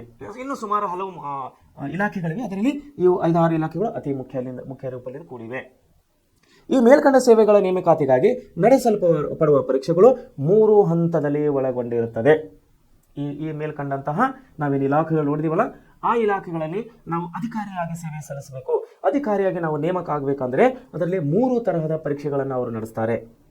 ಅವು ಎಂಥ ರೀತಿ ಪರೀಕ್ಷೆಗಳಂದರೆ ನೋಡ್ರಿ, ಒಂದು ಪೂರ್ವಭಾವಿ ಪರೀಕ್ಷೆ, ಮೊದಲನೇದು ಪೂರ್ವಭಾವಿ ಪರೀಕ್ಷೆ, ಎರಡನೇದು ಮುಖ್ಯ ಪರೀಕ್ಷೆ ಮತ್ತು ಮೂರನೇದು ವ್ಯಕ್ತಿತ್ವ ಪರೀಕ್ಷೆ. ವಿದ್ಯಾರ್ಥಿಗಳಲ್ಲಿ ತಾವು ಗಮನವನ್ನು ಕೊಡಬೇಕು. ಯಾಕಂದರೆ ಈಗ ಮುಂದೆ ನೀವು 10th ಮುಗಿದು PUC ಹೋದ್ಮೇಲೆ, ಕಾಲೇಜ್ ಹೋದ್ಮೇಲೆ, ಡಿಗ್ರಿ ಮುಗಿಸಿದ ಮೇಲೆ, MA PhD ಎನಿವನ್ ತಾವುಗಳು ಯಾವುದೇ ಒಂದು ದೊಡ್ಡ ಡಿಗ್ರಿ ಮುಗಿಸಿದ ಮೇಲೆ ಅಥವಾ ಯಾವುದೇ ಎನಿವನ್ ಡಿಗ್ರಿ ಮುಗಿಸಿದ ಮೇಲೆ ತಾವು ಅಧಿಕಾರಿ ಆಗಬಯಸಬೇಕಾದರೆ ತಾವುಗಳು ಕೇಂದ್ರ ಲೋಕಸೇವಾ ಆಯೋಗದಿಂದ ನಡೆಸುವಂಥ ಸ್ಪರ್ಧಾತ್ಮಕ ಪರೀಕ್ಷೆಗಳು, ಅದರಲ್ಲಿ ಲಿಖಿತ ಪರೀಕ್ಷೆಗಳು ಕೊಟ್ಟಿದ್ದಾರೆ ನೋಡಿ. ಪೂರ್ವಭಾವಿ ಪರೀಕ್ಷೆ ಅಂತಾರೆ ಅದಕ್ಕೆ. ಪೂರ್ವಭಾವಿ ಪರೀಕ್ಷೆ ಇದು ಲಿಖಿತ ರೂಪದಲ್ಲಿ ಕೂಡಿರ್ತದೆ. ಇದನ್ನು ನಾವು ಪೂರ್ವಭಾವಿ ಪರೀಕ್ಷೆ ಅಂತ ಹೇಳಿ ಕರಿತೀವಿ. ಆಮೇಲೆ ಎರಡನೇದು ಬಂದು ಮುಖ್ಯ ಪರೀಕ್ಷೆ ಅಂದರೆ ಇದಕ್ಕೆ ಮೇನ್ ಎಕ್ಸಾಮ್ ಅಂತ ಕರಿತೀವಿ. ಇದು ಮೊದಲನೇದೇನಿದೆ ಪೂರ್ವಭಾವಿ ಪರೀಕ್ಷೆ, ಪ್ರಿಮಿನರಿ ಎಕ್ಸಾಮ್ ಅಂತ ಹೇಳಿ ಕರೀತಾರೆ ಅದಕ್ಕೆ. ಪ್ರಿಮಿನರಿ ಎಕ್ಸಾಮ್ ಅಂದರೆ ಪೂರ್ವಭಾವಿ ಪರೀಕ್ಷೆ, ಮುಖ್ಯ ಪರೀಕ್ಷೆ ಅಂದರೆ ಮೇನ್ ಪರೀಕ್ಷೆ ಅಥವಾ ಮೇನ್ ಎಕ್ಸಾಮ್ ಅಂತ ಹೇಳಿ ಕರೀತಾರೆ. ಇವೆರಡು ರಿಟರ್ನ್ ಟೆಸ್ಟ್ಗಳಿರ್ತವೆ, ಬರೆಯುವಂಥ ಇದು ಕರಿತೇವೆ ನಾವು ಏನಂತೀರಿ, ಒಂದು ಪ್ರಶ್ನೆಯಲ್ಲಿ ಬರೆಯುವಂಥ ಉತ್ತರಗಳು ಅಂದರೆ ಮೇಲೆ ಪ್ರಶ್ನೆ ಕೊಟ್ಟಿರ್ತಾರೆ, ಕೆಳಗೆ ಉತ್ತರಗಳು ಕೊಟ್ಟಿರ್ತಾರೆ. ಇದನ್ನು ಮಾಕ್ ಟೆಸ್ಟ್ ಟೈಪ್ನಲ್ಲಿ ಇರ್ತವೆ. ಇದನ್ನು ಮೇಲೆ ಒಂದು ಪ್ರಶ್ನೆ ಇರ್ತವೆ, ಕೆಳಗೆ 4 ಉತ್ತರಗಳಿರ್ತವೆ. ಕೇವಲ ತಾವು ಒಳ್ಳೆ ರೀತಿಯಲ್ಲಿ ಅಭ್ಯಾಸ ಮಾಡಿದಾಗ ಮಾತ್ರ, ತಾವು ಡೀಪ್ ಆಗಿ ಗಹನವಾಗಿ ಅಭ್ಯಾಸ ಮಾಡಿದಾಗ ಮಾತ್ರ ಆ ಪ್ರಶ್ನೆಯ ಉತ್ತರವನ್ನು ತಾವು ಚಾಯ್ಸ್ ಮಾಡಲು ನಿಮಗೆ ಅನುಕೂಲವಾಗುತ್ತದೆ. ಇಲ್ಲಾಂದರೆ ಕನ್ಫ್ಯೂಸಿಂಗ್ ಆನ್ಸರ್ಗಳಿರ್ತವೆ. ಒಂದಕ್ಕೆ ತರ ಹೋಲುವಂಥ 4 ಉತ್ತರಗಳು ಕೂಡ ಆನ್ಸರ್ ಒಂದೇ ರೀತಿಯಲ್ಲಿ ಕಾಣುವ ರೀತಿಯಲ್ಲಿ ತಮಗೆ ಇರುತ್ತವೆ.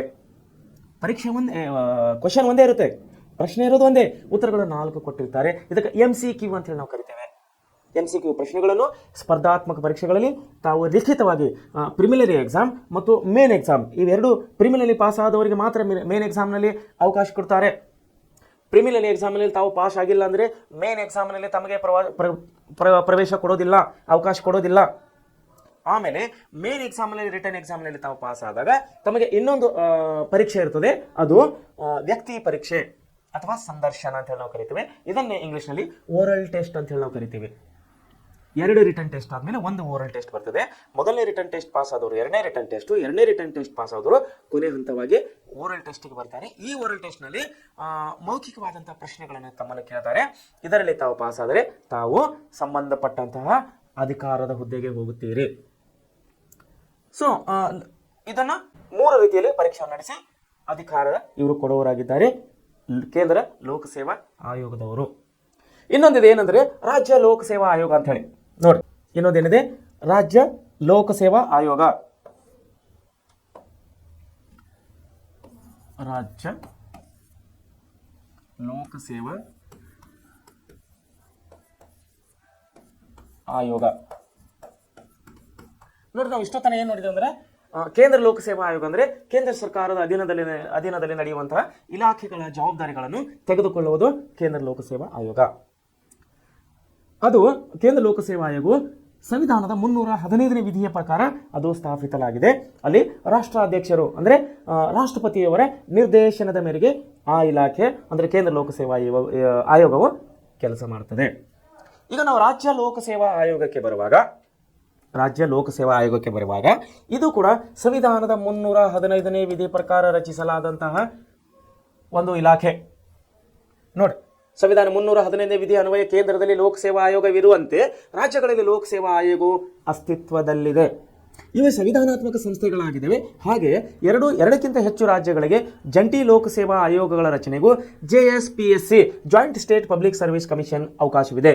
ಆದರೆ ಜಂಟಿ ಲೋಕಸೇವಾ ಆಯೋಗಗಳು ಸಂವಿಧಾನಾತ್ಮಕ ಸಂಸ್ಥೆಗಳಲ್ಲ, ಅವುಗಳು ಶಾಸನಬದ್ಧ ಸಂಸ್ಥೆಗಳಾಗಿದ್ದಾವೆ. ನೋಡ್ರಿ, ಜಾಯಿಂಟ್ ಪಬ್ಲಿಕ್ ಸರ್ವಿಸ್ ಕಮಿಷನ್ಗಳಿದೆ, ಅದಕ್ಕೆ ಸಂವಿಧಾನಾತ್ಮಕ ಅಧಿಕಾರವಿಲ್ಲ. ಆದರೂ ಕೂಡ ಸರ್ಕಾರದ ನಿರ್ದೇಶನದ ಮೇರೆಗೆ ಅವು ತನ್ನ ಕಾರ್ಯಗಳನ್ನು ಮಾಡುತ್ತವೆ. ಈಗ ಒಂದು ನೋಡಿದ್ರೆ ನಾವು ಕೇಂದ್ರ ಲೋಕಸೇವಾ ಆಯೋಗ, ಎರಡನೇದು ರಾಜ್ಯ ಲೋಕಸೇವಾ ಆಯೋಗ.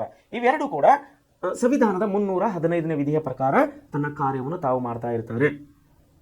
ಮುಂದೆ ನೋಡ್ರಿ, ಕರ್ನಾಟಕ ಲೋಕಸೇವಾ ಆಯೋಗ, ರಾಜ್ಯ ಲೋಕಸೇವಾ ಅಂತ ಹೇಳಿದಲ್ಲ, ಅದರಲ್ಲಿ ನಾವು ಕರ್ನಾಟಕಕ್ಕೆ ಸಂಬಂಧಪಟ್ಟಿದ್ದಕ್ಕಾಗಿ, ನಮ್ಮ ರಾಜ್ಯಕ್ಕೆ ಸಂಬಂಧಪಟ್ಟಿದ್ದಕ್ಕಾಗಿ ನಮ್ಮ ರಾಜ್ಯದ ಕರ್ನಾಟಕ ಲೋಕಸೇವಾ ಆಯೋಗದ ಬಗ್ಗೆ ನಾವು ಅಭ್ಯಾಸನೆ ಮಾಡೋಣ.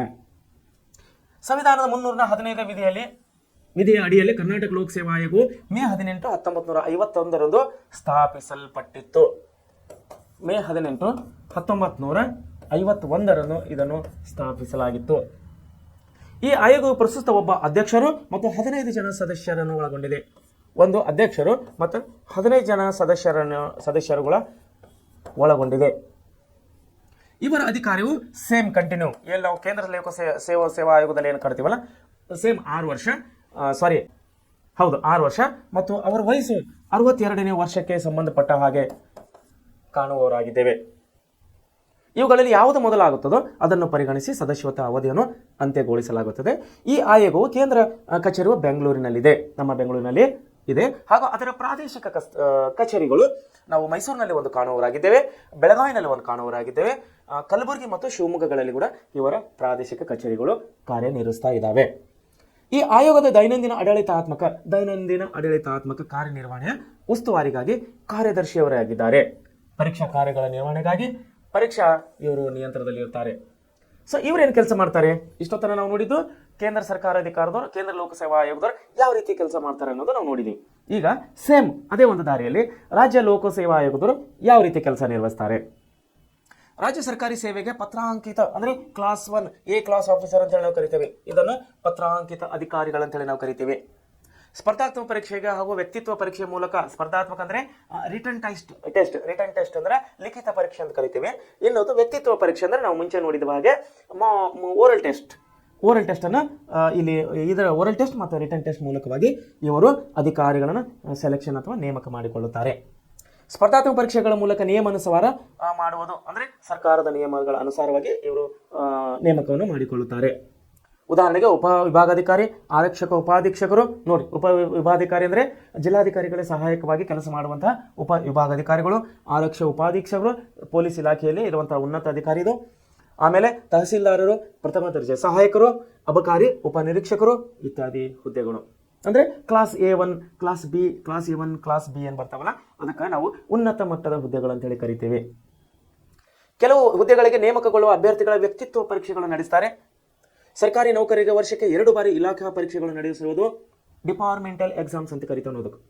ಯಾವುದು ಇಲಾಖಾ ಪರೀಕ್ಷೆಗಳಂದ್ರೆ ಡಿಪಾರ್ಟ್ಮೆಂಟಲ್ ಎಕ್ಸಾಮ್ ಅಂದರೆ ವರ್ಷಕ್ಕೆ 2 ಸಾರಿ ಆಯಾ ಇಲಾಖೆಗಳು, ಆಯಾ ಅಧಿಕಾರಿಗಳು ಯಾವ ರೀತಿ ಕೆಲಸ ಮಾಡ್ತಾ ಇದ್ದಾರೆ, ಅವರಿಗೆ ಇನ್ನೂ ಹೆಚ್ಚಿನ ಏನಾದರೂ ಅವಶ್ಯಕತೆ, ಶಿಕ್ಷಣದ ಅವಶ್ಯಕತೆ ಇದೆನಾ ಅನ್ನೋದೆಲ್ಲ ಅವರು ಪರೀಕ್ಷೆ ಮೂಲಕವಾಗಿ ಪರೀಕ್ಷೆ ಮಾಡ್ತಾರೆ ಇಲಾಖೆಯ ಮುಖ್ಯಸ್ಥರು. ಶಿಸ್ತು ಮತ್ತು ಪೂರ್ವಾನ್ವಯ ಬಡ್ತಿ ಪ್ರಕರಣ ಬಗ್ಗೆ ಸರ್ಕಾರಕ್ಕೆ ಸಲಹೆ ನೀಡುವುದು, ಹೇಳಿದೆ ನಾನು ಪ್ರಮೋಷನ್ಸ್ ಅಂತ ಹೇಳಿ. ಆಮೇಲೆ ಕೇಂದ್ರ ಲೋಕಸೇವಾ ಆಯೋಗದ ವತಿಯಿಂದ ರಾಜ್ಯದ ವಿವಿಧ ಪರೀಕ್ಷಾ ಕೇಂದ್ರಗಳಲ್ಲಿ ನಡೆಯುವ ವಿವಿಧ ಸ್ಪರ್ಧಾತ್ಮಕ ಪರೀಕ್ಷೆಗಳ ಸಮನ್ವಯ ಕಾರ್ಯಗಳನ್ನು ನಿರ್ವಹಿಸುವುದು. ಅಂದರೆ ಈಗ IAS ಎಕ್ಸಾಮ್ ನಡೆಸ್ತಾ ಇದ್ದಾರೆ, ಲೋಕಸೇವಾ ಆಯೋಗದವರು ಅಂದರೆ ಇಡೀ ದೇಶದಲ್ಲಿ ಆಯಾ ಪರೀಕ್ಷೆಗಳನ್ನು ನಡೆಸ್ತಾರೆ. ಅಂದರೆ ಆಯಾ ರಾಜ್ಯದಲ್ಲಿ ನಡೆಯುವಾಗ ರಾಜ್ಯ ಸರ್ಕಾರಗಳು ಅಥವಾ ಅಲ್ಲಿದ್ದ ರಾಜ್ಯ ಲೋಕಸೇವಾ ಆಯೋಗವು ಅಥವಾ ಸ್ಥಳೀಯ ಅಧಿಕಾರಿಗಳವರೆಲ್ಲರೂ ಕೂಡಿ ಕೇಂದ್ರ ಲೋಕಸೇವಾ ಆಯೋಗದ ಪರೀಕ್ಷೆಗಳನ್ನು ಯಶಸ್ವಿ ಆಗಿ ನಡೆಯಲಿಕ್ಕೆ ಅವರು ಕೂಡ ಏನು ಮಾಡ್ತಾರೆ, ಸಮನ್ವಯತೆಯನ್ನು ಕಾಪಾಡಿಕೊಂಡು ಬರ್ತಾರೆ. ಕಾನೂನು ಮತ್ತು ಸುವ್ಯವಸ್ಥೆ. ನೋಡಿ, ರಾಷ್ಟ್ರದ ಸುಖ ಶಾಂತಿಗೆ, ಐಕ್ಯತೆಗೆ ಹಾಗೂ ಅಭಿವೃದ್ಧಿಗೆ ಕಾನೂನು ಸುವ್ಯವಸ್ಥೆ ಅತ್ಯವಶ್ಯಕವಾಗಿದೆ.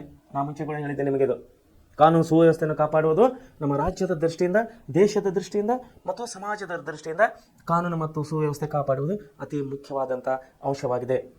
ದೇಶದಲ್ಲಿ, ರಾಜ್ಯದ, ಜಿಲ್ಲೆಯಲ್ಲಿ ಯಾವುದೇ ರೀತಿಯ ಕೋಮುಗಲಭೆ ಆಗಲಿ, ಯಾವುದೇ ರೀತಿಯ ದಂಗೆಗಳಾಗಲಿ, ಯಾವುದೇ ರೀತಿಯ ಒಂದು ಆಕ್ರಮಣ ಕಾರ್ಯಗಳನ್ನು ನಡೆಯದ ಹಾಗೆ ಶಾಂತಿ ರೀತಿಯಲ್ಲಿ ಸಮಾಜದ ಜನರನ್ನು ಬಾಳಬೇಕಾದರೆ ಅಲ್ಲಿ ಶಾಂತಿ ಮತ್ತು ಸುವ್ಯವಸ್ಥೆ ಕಾಪಾಡುವುದು ಅತಿ ಮುಖ್ಯವಾಗಿರುತ್ತದೆ. ಅದನ್ನು ಇಲ್ಲಿ ಕೊಟ್ಟಿದ್ದಾರೆ ನೋಡಿ. ಶೀಘ್ರಗತಿಯಲ್ಲಿ ಬೆಳೆಯುತ್ತಿರುವ ಸಮಾಜದ ಇಂದಿನ ನೋಡಿ, ನಮ್ಮ ಸಮಾಜ ಎಷ್ಟು ಫಾಸ್ಟಾಗಿ ಬೆಳೀತಾ ಇದೆ. ಶೀಘ್ರಗತಿಯಲ್ಲಿ ಬೆಳೆಯುತ್ತಿರುವ ಸಮಾಜದ ಇಂದಿನ ದಿನಗಳಲ್ಲಿ ಕಾನೂನು ಸುವ್ಯವಸ್ಥೆ ಪ್ರಮುಖ ಸ್ಥಾನವನ್ನು ಪಡೆದುಕೊಂಡಿದೆ. ಕಾನೂನು ಮತ್ತು ಸುವ್ಯವಸ್ಥೆ ಇವೆರಡು ಒಂದೇ ನಾಣ್ಯದ 2 ಮುಖಗಳಿದ್ದಂತೆ. ಸರ್ವರ ಸಂರಕ್ಷಣೆ, ಕಾನೂನು ಆಡಳಿತ ಅಗತ್ಯವಾಗಿರುತ್ತದೆ. ಸಂವಿಧಾನದ 7ನೇ ಅನುಸೂಚಿಯ ಪ್ರಕಾರ ಕಾನೂನು ಸುವ್ಯವಸ್ಥೆಯನ್ನು ರಾಜ್ಯ ಪಟ್ಟಿಯಲ್ಲಿ ಉಲ್ಲೇಖಿಸಲಾಗಿದೆ. ಹಾಗಾಗಿ ಕಾನೂನು ಸುವ್ಯವಸ್ಥೆ ಕಾಪಾಡುವುದು ರಾಜ್ಯದ ಮುಖ್ಯ ಕರ್ತವ್ಯಗಳಲ್ಲಿ ಒಂದಾಗಿದೆ. ಕೇಂದ್ರ ಸರ್ಕಾರವು ರಾಜ್ಯಗಳಿಗೆ ಕಾನೂನು ಸುವ್ಯವಸ್ಥೆ ಕಾಪಾಡುವಲ್ಲಿ ನಿರ್ದೇಶನ ನೀಡುವ ಸಂವಿಧಾನಾತ್ಮಕ ಅಧಿಕಾರವನ್ನು ಹೊಂದಿದೆ. ಸೊ ಈ ರೀತಿಯಲ್ಲಿ ಕಾನೂನು ಸುವ್ಯವಸ್ಥೆ ಕಾಪಾಡುವುದು ಸ್ಥಳೀಯ ಆಡಳಿತ ಅಥವಾ ರಾಜ್ಯ ಸರ್ಕಾರದ ಬಹು ಮುಖ್ಯ ಕರ್ತವ್ಯವಾಗಿದೆ. ಅವಶ್ಯಕತೆ ಬಿದ್ದಾಗ ಮಾತ್ರ ಕೇಂದ್ರ ಸರ್ಕಾರದವರು ಇಲ್ಲಿ ಭಾಗವಹಿಸ್ತಾರೆ. ಸೊ ಕೇಂದ್ರ ಸರ್ಕಾರದ ಪಾತ್ರ ಏನಿದೆ ಇದರಲ್ಲಿ ನೋಡಿ. ಕಾನೂನು ಸುವ್ಯವಸ್ಥೆ ಕಾಪಾಡುವಲ್ಲಿ, ಕಾನೂನು ಮತ್ತು ಸುವ್ಯವಸ್ಥೆಯನ್ನು ಕಾಪಾಡಲು ಕೇಂದ್ರ ಸರ್ಕಾರದ ಹೊಣೆಗಾರಿಕೆಯನ್ನು ಸಂವಿಧಾನದ ಹಲವು ವಿಧಿಗಳಲ್ಲಿ ತಿಳಿಸಲಾಗಿದೆ. ಉದಾಹರಣೆ, ಸಂವಿಧಾನದ 355ನೇ ವಿಧಿ ಪ್ರಕಾರ ಬಾಹ್ಯ ಆಕ್ರಮಣಗಳಿಂದ ರಾಜ್ಯಗಳನ್ನು ರಕ್ಷಿಸುವುದು. ಬಾಹ್ಯ ಆಕ್ರಮಣ ಉದಾಹರಣೆಗಾಗಿ ನಾವು ಇವತ್ತು ಪಶ್ಚಿಮ ಬಂಗಾಳ, ಒರಿಸ್ಸಾ, ಬಿಹಾರ್ ಈ 3-4 ರಾಜ್ಯಗಳಲ್ಲಿ, ಉತ್ತರ ಭಾಗದ ರಾಜ್ಯಗಳಲ್ಲಿ ಪಶ್ಚಿಮ ಭಾಗದ ರಾಜ್ಯಗಳಲ್ಲಿ ನಾವು ನೋಡುವರಾಗಿದ್ದರೆ ಬಾಂಗ್ಲಾದೇಶ ನಾವು ದಿನಪತ್ರಿಕೆಗಳು ನೋಡಿದಾಗ ಬಾಂಗ್ಲಾ ನುಸುಳುಕೋರರು ಅಂತಂಥ ಅಂಶಗಳನ್ನು ಪೇಪರ್ನಲ್ಲಿ ಬರ್ತಾನೆ ಇರ್ತವೆ. ಅಂದರೆ ನುಸುಳುಕೋರರು ಅಂದರೆ ನಮ್ಮ ಗಡಿಯನ್ನು ದಾಟಿ ಆಚೆ ದೇಶದ ಪ್ರಜೆಗಳು ನಮ್ಮ ಗಡಿಯನ್ನು ದಾಟಿ ನಮ್ಮ ದೇಶದಲ್ಲಿ ಬಂದು ಅಲ್ಲಿ ಸ್ಥಳೀಯವಾಗಿ ದಂಗೆಗಳನ್ನು ಎಬ್ಬಿಸ್ತಾ ಇದ್ದಾರೆ. ಅಲ್ಲಿ ಸ್ಥಳೀಯವಾಗಿ ಅಶಾಂತಿಯನ್ನು ಅಲ್ಲಿ ತರುತ್ತಿದ್ದಾರೆ. ಸೊ ಅದನ್ನು ಹತ್ತಿಕ್ಕುವಲ್ಲಿ ಕೇಂದ್ರ ಸರ್ಕಾರದ ಪಾತ್ರ ಅತಿ ಮುಖ್ಯವಾಗಿದೆ. ನೋಡಿ, 355ನೇ ವಿಧಿ ಪ್ರಕಾರ ಬಾಹ್ಯ ಆಕ್ರಮಣ ಅಂದರೆ ಹೊರ ರಾಜ್ಯ ಅಥವಾ ಹೊರ ದೇಶದಿಂದ ಬರುವಂತಹ ಆಕ್ರಮಣಕಾರರು, ಅವರಿಂದ ರಾಜ್ಯವನ್ನು ರಕ್ಷಿಸುವುದು. 356ನೇ ವಿಧಿ ಅನ್ವಯ ರಾಜ್ಯದಲ್ಲಿ ಸಂವಿಧಾನಾತ್ಮಕ ಆಡಳಿತ ವಿಫಲವಾದಾಗ ಅಂದರೆ ಅಲ್ಲಿನ ರಾಜ್ಯ ಸರ್ಕಾರವು ಒಂದು ವ್ಯವಸ್ಥಿತವಾಗಿ ಅಧಿಕಾರವನ್ನು ನಡೆಸದೇ ಇದ್ದಾಗ, ಅಲ್ಲಿನ ಸಮಾಜದ ಜನರು ದಂಗೆ ಎದ್ದಾಗ, ಆಡಳಿತವನ್ನು ಕುಸಿದಿದ್ದಾಗ ಅಲ್ಲಿ ಕೇಂದ್ರ ಸರ್ಕಾರ ನಿಯಂತ್ರಣಕ್ಕೆ ಬರುತ್ತದೆ ಅಥವಾ ಮಧ್ಯಪ್ರವೇಶ ಮಾಡಬೇಕಾಗುತ್ತದೆ ಕೇಂದ್ರ ಸರ್ಕಾರದವರು. ನೋಡಿ, ಸಾರ್ವಜನಿಕ ಭದ್ರತೆ ಒದಗಿಸುವುದು ಕೇಂದ್ರ ಗೃಹ ಮಂತ್ರಾಲಯದ ಸಶಸ್ತ್ರ ಸೈನಿಕ ಪಡೆಗಳು ಹೊಂದಿದ್ದು ಅವುಗಳ ಮೂಲಕ ಕಾನೂನು ಮತ್ತು ಸುವ್ಯವಸ್ಥೆಯ ಜವಾಬ್ದಾರಿಯನ್ನು ನಿರ್ವಹಿಸುತ್ತದೆ. ಅವುಗಳಂದರೆ ಕೇಂದ್ರ ಮೀಸಲು ಪಡೆ, CRPF, central reserve police force ಅಂತೇಳಿ ನಾವು ಕರಿತೀವಿ. ಇದು ನಮ್ಮ ಅರೆ ಸೇನಾ ಪಡೆ ಅಂತ ಹೇಳಿ ಕರಿತೀವಿ. ಇದಕ್ಕೆ ನಾವು ಅದಕ್ಕೆ CRPFಗೆ ಇವ್ರ ಕೆಲಸ ಏನಾಗಿದೆ ಅಂದ್ರೆ ಈ ಪಡೆಯು ಕಾನೂನು ಸುವ್ಯವಸ್ಥೆಯನ್ನು ಕಾಪಾಡಲು, ದಂಗೆಗಳನ್ನು ಹತ್ತಿಕ್ಕಲು ರಾಜ್ಯ ಪೊಲೀಸ್ ಪಡೆಗಳಿಗೆ ಸಹಾಯ ಮಾಡುತ್ತದೆ ಹಾಗೂ ದೇಶದ ಯಾವುದೇ ಭಾಗದ ನೈಸರ್ಗಿಕ ವಿಕೋಪಗಳಿಗೆ ಒಳಗಾದಾಗ ಪರಿಹಾರ ಕಾರ್ಯಗಳನ್ನು ಕೈಗೊಳ್ಳುತ್ತದೆ. ಇನ್ನೊಂದಿದೆ ನೋಡ್ರಿ, ಗಡಿ ಭದ್ರತಾ ಪಡೆ, BSF ಅಂತ ಕರಿತೇವೆ ನಾವು, ಬಾರ್ಡರ್ ಸೆಕ್ಯೂರಿಟರಿ ಫೋರ್ಸ್. ಭಾರತವು ಬಾಂಗ್ಲಾದೇಶ್ ನೋಡ್ರಿ, ನಾನು ಈಗ ಹೇಳಿದೆ ನಿಮಗೆ ಗಡಿ ಪ್ರದೇಶದಲ್ಲಿ ನುಸುಳುಕೋರರು ಅಲ್ಲಿ ಹೆಚ್ಚಾಗಿದ್ದಾರೆ ಅನ್ನೋ ಅಂಶವನ್ನು ನಾನು ನಿಮಗೆ ಈಗಾಗಲೇ ತಿಳಿಸಿದ್ದೇನೆ. ಅದೇ ವಿಷಯವನ್ನು ಇಲ್ಲಿ ಬರ್ತಾ ಇದೆ. ಸೊ ಗಡಿ ಭದ್ರತಾ ಪಡೆ ಅಂದರೆ ಬಾರ್ಡರ್ ಸೆಕ್ಯೂರಿಟಿ ಫೋರ್ಸ್ ಅಂತ ನಾವು ಕರಿತೇವೆ.